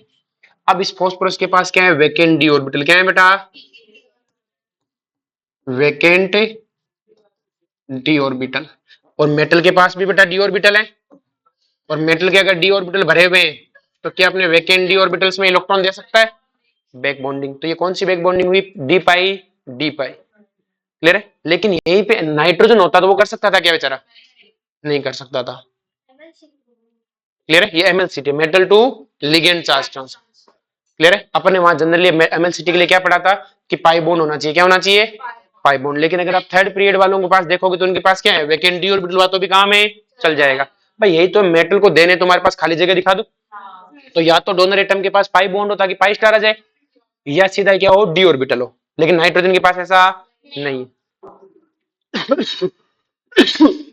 ये चीज समझ में आई बेटा। तो क्वेश्चन आ जाता है डी पाई बॉन्ड कब बनाएंगे, जब ये लिगेंड की तरह काम करेंगे ट्रांजिशन मेटल के साथ में। आगे बात समझ में। नेक्स्ट है रिएक्टिविटी टुवर्ड्स हाइड्रोजन, कि हाइड्रोजन के साथ इनकी रिएक्टिविटी क्या है, सबकी इनकी। हाइड्रोजन के साथ ये ES3 कंपाउंड बनाते हैं। क्या बनाते हैं, मतलब एलिमेंट प्लस 3/2 हाइड्रोजन रिएक्ट करिए क्या बनाते हैं, ES3। हमारी बात समझ। ES3 का मतलब क्या हो गया बेटा, NH3 PS3 ASS3 एंटीमनी और BiS3। अगर मैं बात करूं तो ऑल एलिमेंट ऑफ ग्रुप 15, जितने भी एलिमेंट है बेटा ग्रुप 15 के, ये क्या करते हैं, form hydride of the type of ES3। जहां पे आपकी E क्या है बेटा, NPS आर्सेनिक एंटीमनी और बिस्मिथ की सब बनाते हैं। अब इनकी अगर अपन प्रॉपर्टीज को डिस्कस करें, किसको डिस्कस करें बेटा, प्रॉपर्टीज को। इस टेबल को पढ़ लो, सारा समझ में आ जाएगा। जो बेटा सबसे पहले मेल्टिंग पॉइंट कौन सा है बेटा, इसकी तो अपन कुछ खास बात करते भी नहीं है, ठीक है। बात करते हैं बॉइलिंग पॉइंट की। देखो बॉइलिंग पॉइंट हमने इस ऑर्गेनिक में पढ़ लिया था कि बॉइलिंग पॉइंट जनरली प्रोपोर्शनल है मोलिकुलर वेट और ब्रांचिंग और प्रोपोर्शनल टू हाइड्रोजन बॉन्डिंग। तो देखो अगर मैं इस नाइट्रोजन को देखूं तो ऑर्डर आना चाहिए था बेटा BiS3 का सबसे ज्यादा, फिर क्या आना चाहिए था बेटा, एंटीमनी, फिर आर्सेनिक, और फिर क्या आना चाहिए था, फॉस्फोरस, और सबसे लास्ट में क्या आना चाहिए था, NH3। मॉलिक्यूलर वेट तो यही कहता है, लेकिन ये बनाता है हाइड्रोजन बॉन्डिंग। क्या बनाता है, इसका ऑर्डर सबसे पीछे आने की जगह क्या हो गया बेटा, आर्सेनिक और फॉस्फोरस से क्या हो गया, ज्यादा। तो आप जब भी याद करो दोनों ऑर्डर लिखा करो। पहले लिखो कि भाई सब घटते हुए ऑर्डर लिख लो, ये आना चाहिए भाई इसका सबसे ज्यादा, फिर ये फिर ये फिर ये, फिर आप कहोगे तू यहां नहीं तू यहां पर, तो यहां नहीं तू यहां पर, इससे क्या याद हो जाते हैं। क्लियर है। तो यहां पे क्यों आ गया बेटा, क्योंकि इसमें हाइड्रोजन बॉन्डिंग है। क्या है बेटा, तो हमसे क्वेश्चन पूछता है कि NH3 का इन दोनों से ज्यादा क्यों, तो आप बोलोगे हाइड्रोजन बॉन्डिंग। BiS3 का सबसे ज्यादा क्यों, हाई मोलिकुलर वेट। दोनों का अलग अलग तरीके से आंसर देना है। आगे बात में मेनली ऑर्डर कैसे लिखा था, मोलिकुलर वेट पे। आगे बात में नेक्स्ट हमने EH डिस्टेंस। अब मुझे एक बात बताओ बेटा, EH डिस्टेंस का मतलब क्या हो गया बेटा, मेटल मतलब एलिमेंट और हाइड्रोजन के बीच की डिस्टेंस। तो देखो बेटा आपके पास है NH PH आर्सेनिक एंटीमनी और बिस्मिथ। देखो बेटा अगर मैं इनकी बीच की डिस्टेंस देखूं तो बॉन्ड लेंथ कैसे देखते हैं, दो न्यूक्लियस के बीच की डिस्टेंस। अगर मैं NH की बात करूं तो ये NH होगा बेटा, ये बेटा क्या होगा PH, ये आर्सेनिक, ये एंटीमनी, और ये बिस्मिथ और हाइड्रोजन। ऐसे ही होंगे बेटा, क्योंकि हाइड्रोजन तो सब में सेम है। बढ़ क्या रहा है बेटा, इनकी साइज बढ़ रही है। अगर इनकी साइज बढ़ रही है तो बॉन्ड लेंथ क्या होती है, दो न्यूक्लियस के बीच की डिस्टेंस। तो मुझे एक बात बताओ, जैसे जैसे हम नीचे जा रहे हैं क्या बॉन्ड लेंथ बढ़ रही है कि नहीं बढ़ रही, कि सर बॉन्ड लेंथ तो बढ़ रही है। बॉन्ड लेंथ है, क्या चीज समझ में आई बेटा, अगर बॉन्ड लेंथ बढ़ रही है तो बॉन्ड एनर्जी घटनी चाहिए। बॉन्ड एनर्जी, तो देखो ये रही, ये बॉन्ड लेंथ आ गई बेटा सबको। बॉन्ड लेंथ देखो नीचे जाने पे बढ़ रही है, और बॉन्ड एनर्जी देखो यहाँ पे, कहां पे, ये रहा, बॉन्ड एनर्जी घट रही है। बोलो कोई दिक्कत है। नेक्स्ट वन है बेटा, क्या डाटा अवेलेबल नहीं होता ना, कई बार होते तो इनकी भी डाटा। क्लियर। नेक्स्ट वन है बेटा HEH एंगल। देखो बॉन्ड एंगल की बात करें, किसकी बात करें, बॉन्ड एंगल। देखो इसका बॉन्ड एंगल 107 है, जबकि इन सब का बॉन्ड एंगल 90 के राउंड है।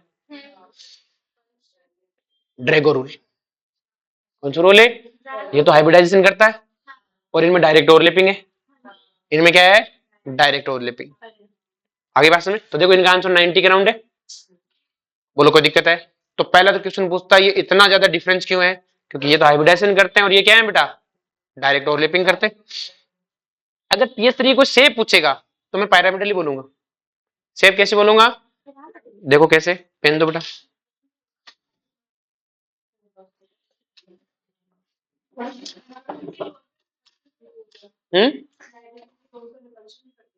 करते ना, 2.5 डिग्री कम कर दिया ना। लोन पेयर तो PS3 में नहीं है क्या? नाइट्रोजन का भी लोन पेयर PS3 पे नहीं है। देखो बेटा ये नाइट्रोजन क्या है बेटा, जैसे sp3, ये एक लोन पेयर है और एक लाइन पेयर की वजह से कितना डिग्री कम हो गया बेटा, 2.5 डिग्री का डिफरेंस आता है 2.5 का।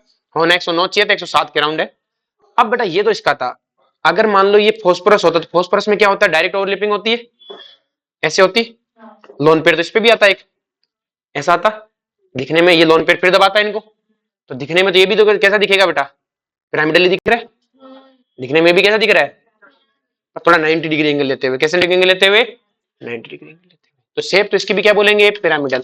लेकिन हाइब्रिडाइजेशन पूछेंगे तो कहेंगे कोई हाइब्रिडाइजेशन नहीं हुई है, डायरेक्ट ओवरलैपिंग हुई। ओवरलैपिंग क्या है बेटा, 3p1s ओवरलैपिंग हुई है और इसके कारण बेटा बॉन्ड एंगल सीधा क्या हो गया, बहुत घट गया। अब अपन एक ध्यान रखेंगे, बॉन्ड एंगल नीचे जाने पर घटता है, इनका भी घट रहा है। बोलो कोई दिक्कत है? अब इनका घटने को आप ऐसे समझ सकते हो, जैसे फोस्फोरस है तो फोस्फोरस हाइट में, फोस्फोरस और अगर मैं इसकी बात करूं आर्सेनिक, इन दोनों में से इलेक्ट्रोनेगेटिविटी किसकी ज्यादा है, तो यहाँ फोस्फोरस है, फोस्फोरस की इलेक्ट्रोनेगेटिविटी ज्यादा है तो इलेक्ट्रॉन को ऊपर खींच के रखेगा और इलेक्ट्रॉन को ऊपर खींच के लिखेगा तो रिपल्सन होगा। रिपल्सन होगा तो इसकी साइज बढ़ेगी नहीं बढ़ेगी, आई बात समझ। लोन पेयर तो अलग छोड़ दे, अरे तो लोन पेयर इतना एकदम जीरो नहीं कर पाएगा ना। हमने कहा 90 के अराउंड ड्रेगो रूल के कारण है, ठीक है, थोड़ा बहुत तो वेरिएशन दिखाएगा ही, एकदम परफेक्ट ओवरलैपिंग थोड़ी हो रही है 90 के अराउंड। आ रही बात समझ। अब क्वेश्चन है कि इन तीनों में जो कमी आ रही है वो किस कारण आ रही है, तो वह क्या है बेटा, फोस्फोरस, वो अपन ने केमिकल बॉन्डिंग पढ़ा था, फोस्फोरस की इलेक्ट्रोनेगेटिविटी ज्यादा है, हाइड्रोजन को अपनी तरफ खींचेगा, खींचेगा तो बॉन्ड लेंथ बढ़ जाएगा, बॉन्ड एंगल बढ़ जाएगा। तो अपन एक रखेंगे कि पहले तो बहुत ज्यादा डिफ्लेक्शन क्यों आया, ड्रेगो रूल, फिर नीचे जाने पर घटेगा, फिर नीचे जाने पर घटेगा। आगे बात समझ। अब देखो इनका फॉर्मेशन एंथैल्पी कोई नहीं पूछता, फॉर्मेशन एंथैल्पी अमोनिया की तो एक्सोथर्मिक है, क्या है बेटा, एक्सोथर्मिक, मतलब ये रिएक्शन फॉर्मेशन होने पर क्या है बेटा, ठीक है, फिर भी एक्सो है। स्पॉन्टेनियस होने में बेटा डेल्टा एस का भी रोल होता है, टी का भी रोल होता है, ठीक है। एक्सोथर्मिक है, बाकी सब क्या है बेटा, एंडोथर्मिक। बेटा डेल्टा एच नेगेटिव होना कहां से हुआ, डेल्टा एच का क्या पता है, एंट्रोपी भी तो होता है ना, स्पॉन्टेनिटी सिर्फ उस पर थोड़ी बोलते हैं, क्लियर है। तो अपन ये बोलते हैं जनरली रिएक्शन क्या होती है, एक्सोथर्मिक वाली स्पॉन्टेनियस होती है, हमेशा नहीं। और बाकी सब क्या है बेटा, एंडोथर्मिक है। तो इसका कोई ज्यादा कोई खास क्वेश्चन भी नहीं है, ठीक है। नेक्स्ट हमने रिएक्टिविटी टुवार्ड्स ऑक्सीजन। अब तो रिएक्टिविटी टुवार्ड्स ऑक्सीजन की बात करें तो देखो सब में होगा ऐसे सेम। तो देखो आपको सिंपल से याद रखना है कि दो तरह के ऑक्साइड बनाते हैं, E2O3। इस तरह दो तरह के ऑक्साइड क्यों बनाते हैं, क्योंकि इनकी जनरल ऑक्सीजन स्टेट +3 और +5 है, +3 और है, तो दो तरह के ऑक्साइड दिखाएंगे, E2O3 और E2O5। आगे बात में अब देखो ध्यान से, the oxide in higher oxidation state of the element is more acidic. एक चीज ध्यान रखना बेटा हमेशा कि जो मेटल है उनके ऑक्साइड हमेशा बेसिक, मेटल के ऑक्साइड हमेशा बेसिक, नॉन मेटल के एसिडिक और मेटलॉइड के न्यूट्रल, एम्पोटेरी के न्यूट्रल। हमारी बात में तो एक चीज तो श्योर है, मेटल के तो हमेशा क्या मिलेंगे बेटा आपको, बेसिक। हमारी बात में थोड़ा बहुत डेविएशन है, अपने मोस्ट ऑफ टाइम आप मेटल के नॉन क्या बोलोगे, बेसिक। तो अपन एक चीज देख लेते हैं कि भाई जब अगर मुझे कंपेयर करना हुआ ना तो ये मतलब ट्रिक टाइप में है कि अपन कहेंगे किसी ऑक्साइड की अगर आपको एसिडिक स्ट्रेंथ देखनी है तो उस ऑक्साइड का सेंट्रल एटम की इलेक्ट्रोनेगेटिविटी देख लो। तो अपन क्या बोलेंगे कि acidic strength is proportional to electronegativity of central atom of oxide. ये सिर्फ ऑक्साइड के लिए, किसके लिए बेटा, ऑक्साइड के लिए। तो लिखो electronegativity of oxide, electronegativity of oxide is proportional to, क्या बोल दिया मैंने, एसिडिक सॉरी, क्या दोबारा से बोलना, क्या बोलना था, acidic strength of oxide is proportional to electronegativity of a central atom. Clear, तुम दोनों अलग अलग बैठा करो बेटा। Acidic strength of oxide is proportional to electronegativity of a central atom. ये ट्रिक टाइप में, ठीक है, काम कर जाती है। और एक चीज क्या है बेटा, मेटल के ऑक्साइड कैसे हैं, बेसिक, नॉन मेटल के एसिडिक। तो ले रहा हूं बेटा, 2 मिनट दे तो सही। अब देखो ध्यान से, आपको पता है नीचे जाने पर क्या हो रहा है बेटा, मेटलिक कैरेक्टर बढ़ रहा है, नीचे जाने पे क्या बढ़ रहा है, और मेटलिक कैरेक्टर बढ़ रहा है तो एसिडिक स्ट्रेंथ तो वैसे ही घटेगी, एसिडिक स्ट्रेंथ वैसे ही घटेगी। अब दूसरा देखो, E2O3 में E पे +3 चार्ज है और E2O5 में E पे कितना चार्ज है, +5 है। और आपको एक चीज पता है बेटा, इलेक्ट्रोनेगेटिविटी प्रोपोर्शनल है पॉजिटिव चार्ज के। तो इन दोनों में से इलेक्ट्रोनेगेटिविटी किसकी ज्यादा है, E2O5 वाले ज्यादा एसिडिक है E2O3 से। हायर ऑक्सीडेशन स्टेट वाले लोअर ऑक्सीडेशन स्टेट से क्या है बेटा, ज्यादा एसिडिक। ऑक्साइड की बात है बेटा, ऑक्सी एसिड में मत चले जाना। किसकी बात है, ऑक्साइड में। ऑक्सी एसिड में तो वो H3PO4 वाले में आपको बताया था क्रॉस रेजोनेंस भी होता है, H3PO4, H3PO3, H3PO2, H3PO2 सबसे ज्यादा होता है, वो ऑक्सी एसिड है, ठीक है। ये ऑक्साइड है, ये क्या है बेटा, अच्छा क्लियर है, यहां तक कोई दिक्कत है। तो ये चीज सबको क्लियर हुई कि इलेक्ट्रोनेगेटिविटी किसके प्रोपोर्शनल है बेटा, पॉजिटिव चार्ज की। तो हमेशा हायर वाले, अब U2O5 वाले तो सारे एसिडिक है, कोई से उठा लो मुंह उठा के, सारे क्या मिलेंगे, एसिडिक, क्योंकि हायर ऑक्सीडेशन स्टेट में। अब देखो ध्यान से,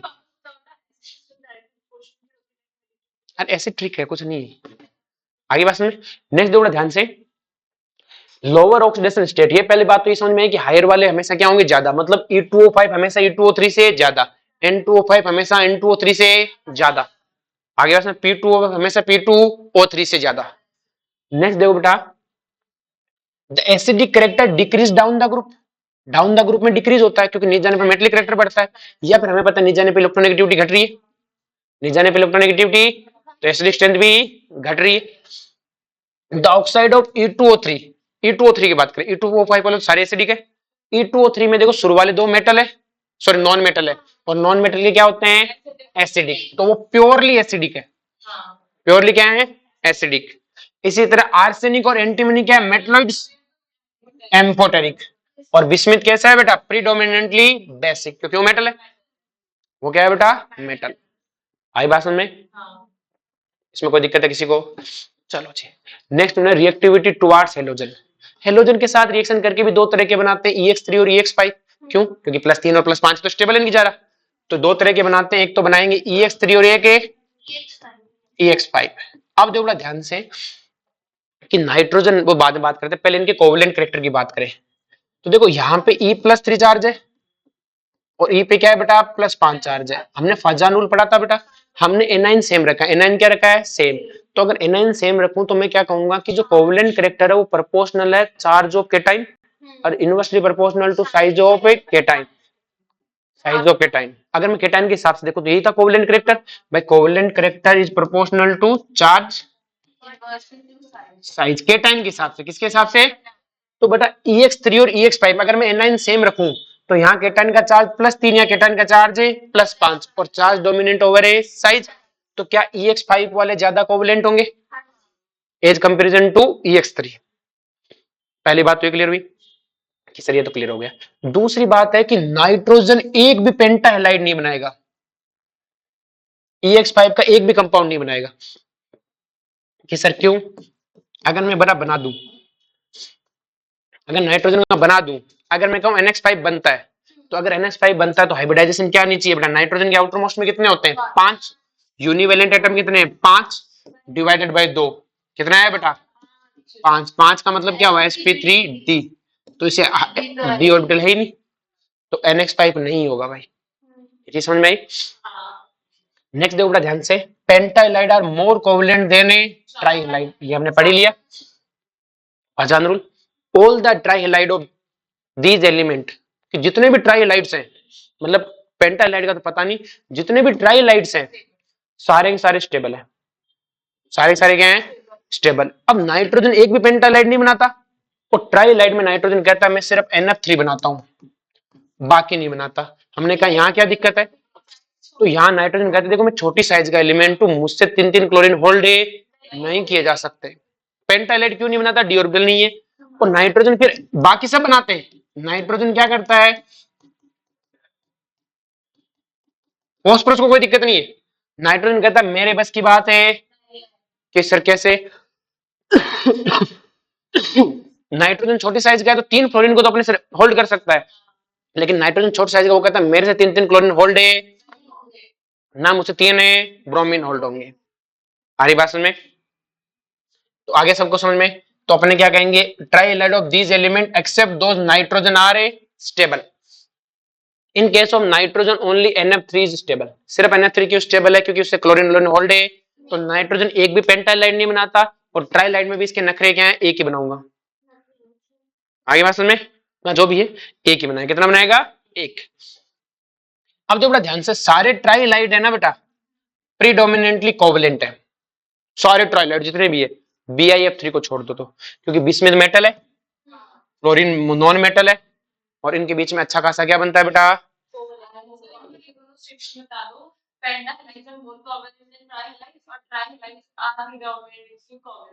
सारे कोवलेंट तो सारे हैं, ये भी कोवलेंट और ये भी कोवलेंट है, पेंटालाइड तो सारे कोवलेंट है, कोई देखने की जरूरत ही।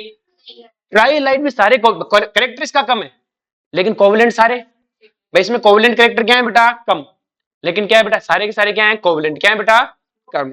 इसमें कोवलेंट कैरेक्टर ज्यादा है, इसमें कोवलेंट कैरेक्टर कम है, लेकिन सारे हैं क्या, कोवलेंट। हमारी बात में, लेकिन BiF3 कोवलेंट नहीं है,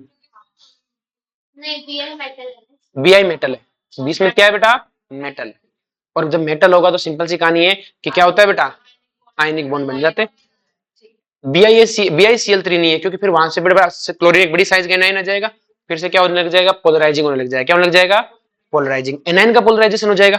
तो आपको क्या ध्यान रखना है इसमें कि NF3 जो सॉरी कि भाई EX5 वाले ज्यादा कोवलेंट है, नाइट्रोजन एक भी पेंटा नहीं बनाता, एक ही बनाता ट्राई में, वो भी NF3 है, सारे के सारे कोवलेंट है, BiF3 को छोड़ दो, इसको छोड़ दो, काम की चीज नहीं है।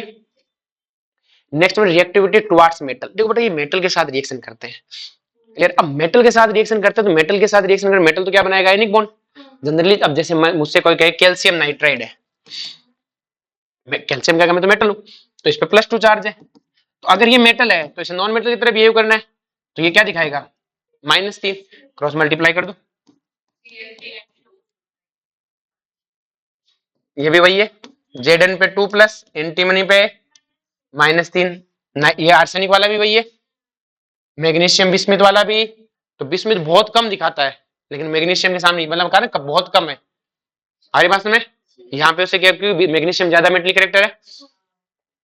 आगे बात में, तो आपसे ये सिंपल से क्वेश्चन पूछ सकता है, जब ये मेटल से रिएक्शन करते हैं तो इनकी जनरल ऑक्सीडेशन स्टेट कितनी होती है, -3, क्योंकि मेटल के साथ तो इनका आयनिक बॉन्ड ही बनना है, तो मेटल जो इलेक्ट्रॉन देगा, इलेक्ट्रॉन लेंगे। आगे समझ में, अब देखिए क्वेश्चन तुम खुद से कर लेना, ये पूछ लेता, हाँ ये वाला एक चीज रह गई बेटा, YBS, ये 2 क्वेश्चन रह गए यार यहाँ पे,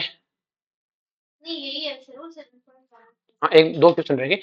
एक तो बड़ा इनकी बेसिक स्ट्रेंथ का ऑर्डर पूछता है, NH3 इनका क्या होता है, बेसिक स्ट्रेंथ का ऑर्डर, तो आपको पता होना चाहिए बेटा बेसिक स्ट्रेंथ क्या है, NH3 PH3, ये बेटा, तो इनकी बेसिक स्ट्रेंथ का ऑर्डर कैसे निकालोगे, देखो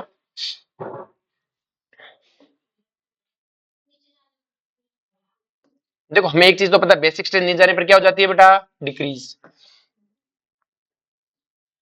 ये है बेटा अपने पास में NH3 PH3 आर्सेनिक एंटीमनी और बिस्मिथ। अब जो बेटा बेसिक स्ट्रेंथ नीचे जाने पर घटती है, किस सर क्यों, लोन पेयर तो इनके पास भी है, लोन पेयर तो इनके पास भी है, नीचे जाने में बेसिक स्ट्रेंथ इसलिए घटता है बेटा, क्योंकि बेटा लोन पेयर क्या हो जाता है बेटा, डिफ्यूज हो जाता है, क्या हो जाता है बेटा, डिफ्यूज, बड़ी साइज का एटम है, उल्टा होता है, तो यहाँ पे इलेक्ट्रॉन क्या हो जाता है बेटा, डिफ्यूज हो जाता है, क्या हो जाता है बेटा, डिफ्यूज। हाँ बेटा देखो मेटेलिक कैरेक्टर से इलेक्ट्रॉन आयनिक बॉन्ड बनाना है, बेस में क्या होता है, लोन पेयर शेयर करना है एक तरह से कोऑर्डिनेट बॉन्ड, लुईस बेस में और मेटल में फर्क है, मेटल में तो क्या होता है, इलेक्ट्रॉन देके फेंक देता है, आयनिक बॉन्ड बन गया, लेकिन जब लुईस बेस बनता है तो अमोनिया अपने लोन पेयर को कोऑर्डिनेट बॉन्ड से देता है, शेयर करता है, क्या करता है, लुईस बेस का मतलब ये नहीं कि तेरे को इलेक्ट्रॉन दे दी वापस मांगे नहीं, ऐसी बात है नहीं है। हमारी बात में तो बड़ा ध्यान दें, इनकी बेसिक स्ट्रेंथ नीचे जाने पर घटती है। क्यों घटती है? क्योंकि नीचे जाने पर साइज बढ़ती है और साइज बढ़ने से लोन पेयर क्या हो जाते हैं बेटा? डिफ्यूज हो जाते हैं। क्या हो जाते हैं? डिफ्यूज। तो लिख लेना due to increase in size, due to increase in size lone pair are diffuse. और इसका और भी अच्छा आंसर है ड्रेगो रूल। देखो NH3 को किससे डोनेट करना है बेटा? हाइब्रिड ऑर्बिटल से। और इसे किससे डोनेट करना है? एन हाइब्रिड ऑर्बिटल से। और आपको पता है बेटा अगर एन हाइब्रिड ऑर्बिटल से डोनेट करने तो सिंपल से कहना यहाँ पे एस ऑर्बिटल में लोन पेयर, और एस ऑर्बिटल में तो परसेंटेज एक्सक्रेटर कितना हुआ? 100%। और यहाँ परसेंटेज एक्सक्रेटर क्या है? कम। तो बताओ PS3 देगा क्या लोन पेयर जल्दी से? इससे जल्दी से इलेक्ट्रॉन है।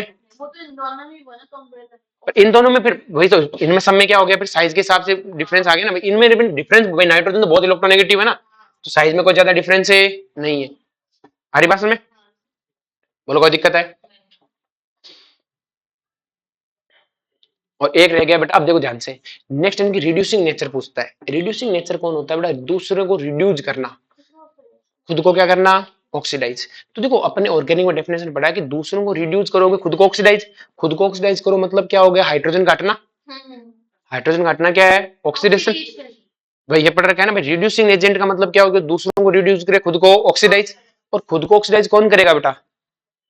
कि सिंपल से क्या नहीं तो एक तो अपनी इनऑर्गेनिक वाली डेफिनेशन, एक ऑर्गेनिक वाली डेफिनेशन क्या है कि हाइड्रोजन का हटना क्या है बेटा? ऑक्सीडेशन। ऑक्सीजन का जुड़ना ऑक्सीडेशन। तो अब आपको पता है कि बेटा कि अगर मैं मुझसे इनकी बॉन्ड वो पूछे कि आपके पास NH बॉन्ड है, PH बॉन्ड है, आर्सेनिक है और लास्ट में बिस्मिथ है, तो मुझे पता है BiH बॉन्ड कमजोर है, बॉन्ड लेंथ ज्यादा है, BiH बॉन्ड कमजोर है। तो क्या बिस्मिथ हाइड्रोजन बॉन्ड जल्दी टूटेगा? जल्दी टूटेगा मतलब जल्दी हाइड्रोजन हटेगा। बता, BiH बॉन्ड और NH बॉन्ड में से ज्यादा मजबूत कौन सा है?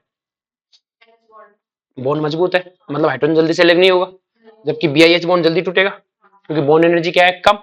और BiH बॉन्ड जल्दी जुड़े मतलब जितना हाइड्रोजन हटेगा उतना ज्यादा क्या होगा? खुद का ऑक्सीडेशन। खुद का ऑक्सीडेशन होगा तो दूसरों का क्या कराएगा? तो BiH3 बेस्ट रिड्यूसिंग एजेंट हुआ।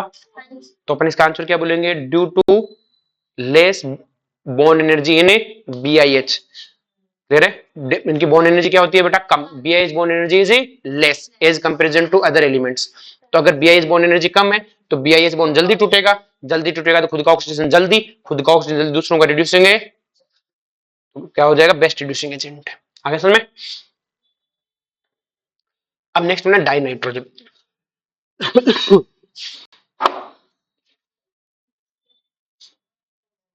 चलो जी, हाँ जी, टूट गया था इसलिए। नेक्स्ट वन है बड़ा ध्यान से। अब बात करते हैं डाई नाइट्रोजन। किसकी बात करते हैं बेटा? Die nitrogen. देखो इनमें जो मेथड है ना, इनको थोड़ा सा ध्यान रखना है ना, 2-3 बार पढ़ोगे तो याद हो जाएंगे ना। मतलब इन द सेंस पूरा में याद होना में तो ऑप्शन देखने में क्या देखने? ऑप्शन। देखो die nitrogen produce commercially by the liquefaction and fractional distillation of air. पहली बात तो कमर्शियली कैसे होता है बेटा कि आपको क्या करना है? लिक्विफिकेशन करनी है। क्या करनी है? Liquefaction and fractional distillation of air.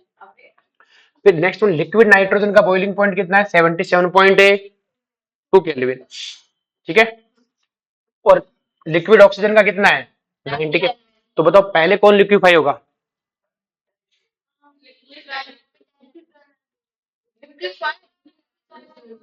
Liquid die nitrogen का तो है boiling point 77.2 kelvin. Distillate out first, living behind a liquid oxygen. अगर मैं पूरी एयर को क्या कर दूं? लिक्विफाई कर दूं। पहले सारी एयर को क्या करता हूं? लिक्विफाई, फिर वापस उड़ाऊंगा। तो पहले कौन उड़ेगी? नाइट्रोजन। उसके पीछे कौन आएगी? मैं पहले सारी एयर जितनी उसको लिक्विफाई कर लो, फिर कब उड़ाओ? वापस से। अब उड़ाते समय सबसे पहले बाहर कौन आएगी? नाइट्रोजन। तो पकड़ के नाइट्रोजन कर लूंगा। ठीक है। लेबोरेटरी में देखो ये तो कमर्शियल मेथड है, बहुत ज्यादा बनानी हो, लेबोरेटरी में थोड़ी बहुत बनानी होती है। तो देखो एक तो बनाते हैं NH4Cl NaNO2 से। किससे बनाते हैं? क्लियर है? पूरी रिएक्शन याद करने की जरूरत नहीं, दोनों को रिएक्शन से नाइट्रोजन के, दोनों की रिएक्शन से। देखो मोस्ट ऑफ साइड वाले प्रोडक्ट तो आप बना भी सकते हो। देखो NH4Cl है तो NH4 और Cl, Na प्लस और NO2 माइनस, यही है। अब देखो बेटा ध्यान से, ये तो NaCl बनना ही है। अब NH4 प्लस एक बेस है, ये एसिड है, अमोनिया बेस है, तो NH4 प्लस क्या है बेटा? एक एसिड है। क्लियर है। और ये क्या है बेटा, एक बेस, और ये आपस में डीकंपोज होकर क्या देते हैं, नाइट्रोजन और लिक्विड। ठीक है। अब नेक्स्ट में देखो बेटा, small amount of NO and HNO3 are also form in this reaction. इस रिएक्शन में NO और क्या बनते हैं हमें, HNO3। These impurity can be removed by the passing through the gas in aqueous sulfuric acid containing potassium dichromate। तो question आता है कि भाई इसकी जो इम्प्योरिटी है उसे कैसे साफ करते हैं बेटा, sulphuric acid contains in potassium dichromate.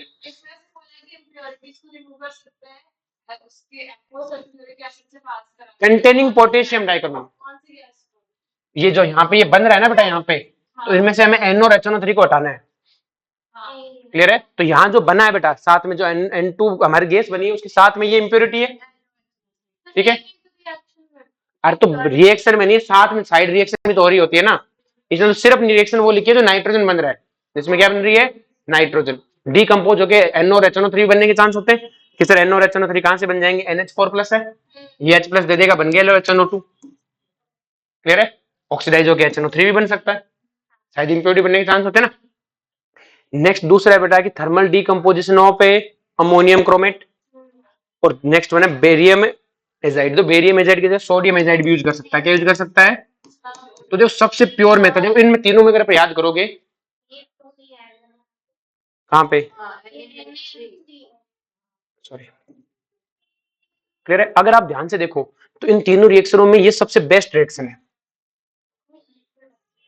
एक तो साइड प्रोडक्ट नहीं है और सबसे प्योर नाइट्रोजन देता है, छोटी सी रिएक्शन है। तो ये तीनों रिएक्शन याद होनी चाहिए भाई, पूछते। क्लियर। एक तो क्या अमोनियम नाइट्रेट, आगे बार बार आएंगे तो मैं बार बार याद दिला दूं, अमोनियम नाइट्रेट से, अमोनियम है क्रोमेट से, और बेरियम है एजाइड से। तो इससे आप बेरियम एजाइड से मेटल एजाइड बोलो, दूसरा मेटल भी दे, कोई दिक्कत है नहीं। मेटल एजाइड, अमोनियम क्रोमेट और ammonium nitrate, ammonium chloride sorry. वैसे देखा जाए तो अमोनियम नाइट्रेट ही, अमोनियम क्लोराइड क्या है बेटा, अमोनियम है नाइट्रेट। NH4 और NO2 रिएक्शन करके NH4 NO2 तो बना, NaCl का तो कोई रोल ही नहीं है। तो अपन क्या बोल रहे, अमोनियम नाइट्रेट, जो याद करना, ammonium nitrate, ammonium chromate, metal nitrate, metal azide. Clear है।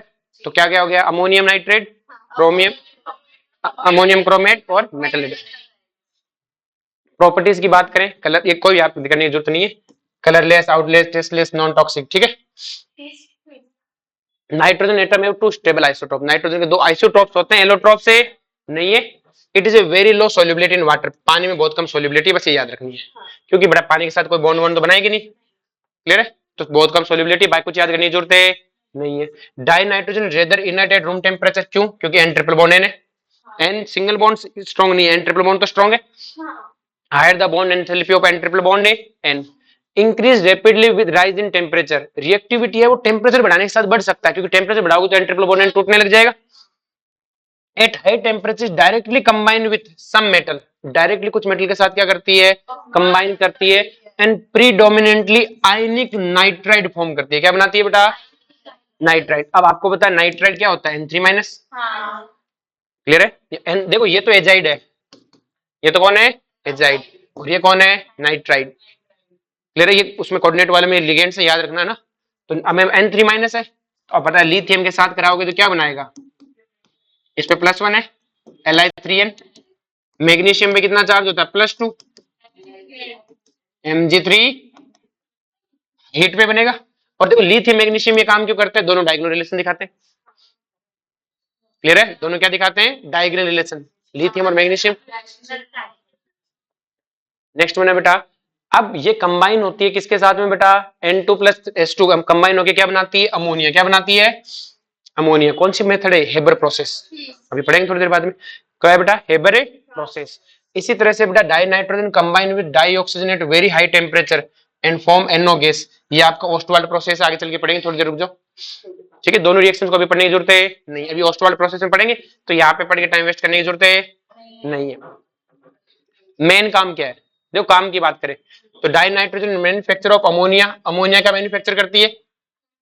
Industrial chemical containing nitrogen calcium cyanide, कोई मतलब नहीं है। Also find in where the inert atmosphere बनाने में काम आएगी। लिक्विड नाइट्रोजन यूज टू, भाई लिक्विड नाइट्रोजन का टेम्परेचर बहुत कम होता है तो रेफ्रिजरेटर में भी यूज करेंगे। प्रिजर्व बायोलॉजिकल मटेरियल, ठीक है, क्योंकि बहुत बट इसका टेम्परेचर बहुत कम होता है, लिक्विड कर दूंगा तो इसका खुद का टेम्परेचर बहुत कम है, -196 कराउंड खुद लिक्विड है, तो कोई भी चीज को इसके अंदर रख दो रेफ्रिजरेंट रहेगी ना। क्लियर है? Food and item in A cryo surgery. Clear है? क्योंकि क्रायो सर्जरी बहुत कूल टेम्परेचर पे करते हैं सर्जरी में, क्या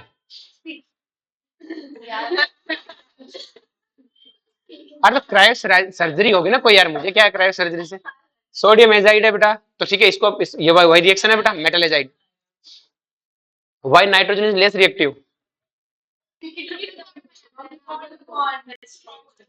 अमोनिया की प्रिपरेशन, देखो अमोनिया की प्रिपरेशन में मोस्ट ऑफ रिएक्शन कर सकते हो। ये यूरिया कौन है बेटा? यूरिया। ऐसा ही होता है यूरिया। क्लियर है? यूरिया में पानी डाला, क्या डाला बेटा? पानी। जैसे यूरिया में पानी डालूंगा तो क्या लेगा? H+ एब्जॉर्ब करेगा। अगर इसने H+ एब्जॉर्ब किया तो अमोनियम आयन बनेंगे और साथ में हाइड्रोक्साइड आयन, साथ में क्या बनेंगे? Hydroxide ion. अब देखो अगर मैं ध्यान से देखूं तो अगर ये अमोनियम बना, अमोनियम आयन, तो OH- इस पे अटैक करेगा, बाहर क्या निकलेगी? अमोनिया। फिर OH- अटैक करेगा, बाहर क्या निकलेगी? अमोनिया। तो मैं रिएक्शन और देखो ढंग से लिख के दिखाऊं, हो जा भाई साहब। जैसे आपके पास ये है बेटा H2N C double bond NH2, मैंने कहा इसने पानी से रिएक्शन की, क्या बना? C double bond NH3 plus, एक को ऑब्जॉर्व करवाया, साइड में आया OH-, तो OH- इस पे अटैक करेगा, अमोनियम आयन बाहर, क्या बन जाएगा बेटा? NH2 C डबल बॉन्ड है OH, अमोनिया गैस बाहर आ गई। बोलो कोई दिक्कत है? ऐसा इसमें होगा बेटा। फिर से हमारे पास क्या है बेटा? OH- है। अब OH- इस पे अटैक करेगा तो ये अमोनियम आयन बन के ये क्या हो जाएगा? बाहर, और क्या बन जाएगा? Carbonic acid. क्या बन जाएगा? और आपको पता है कार्बोनिक एसिड तो खुद की मौत मरता है, CO2 + H2। Sodium bicarbonate test में बनता है ये, सोडियम बाइकार्बोनेट टेस्ट में यही बनता है कार्बोनिक एसिड, और खुद में खुद टूट जाता है CO2 में। भाई जो कार्बोक्सिलिक एसिड है वो तो H+ ही देता है सोडियम बाइकार्बोनेट को। जो कार्बोनिक एसिड आगे टूटता है CO2 + H2, उसमें यह बताया भी था कि ये कार्बन किससे आता है? कार्बोनिक एसिड से आता है। एसिड्स का तो सिर्फ काम H+ देना होता है, ऑर्गेनिक में पढ़ा था। ये चीज समझ में आई बेटा? अब देखो इस वाले रिएक्शन को ध्यान से देखो, ये रिएक्शन तो आपको पूरी आती है। बेस है NH4Cl, NH4 + Cl-, कैल्शियम और OH-, calcium chloride. Base H+ देगा, सॉरी एसिड H+ देगा, बेस H+ लेगा, अमोनिया प्लस ए। क्लियर है? NH4 + SO4, बेस है, H+ देगा तो H2 निकलेगा, और SO4 Na2SO4 बचेगा अपने आप अमोनिया। ये रिएक्शन तो याद होगी। Next on large scale ammonia कैसे फॉर्म करते हैं बेटा? Haber process. Clear? N2 + 3H2 reaction करके क्या बनाते हैं? 2NH3। और हेबर प्रोसेस को अपन कल पढ़ेंगे, ठीक है? ये दो ही शुरू के, दो ही खतरनाक है, दो ग्रुप बने, एक ये और एक ऑक्सीजन, ये दो होते हैं, फिर तो छोटे छोटे ग्रुप है।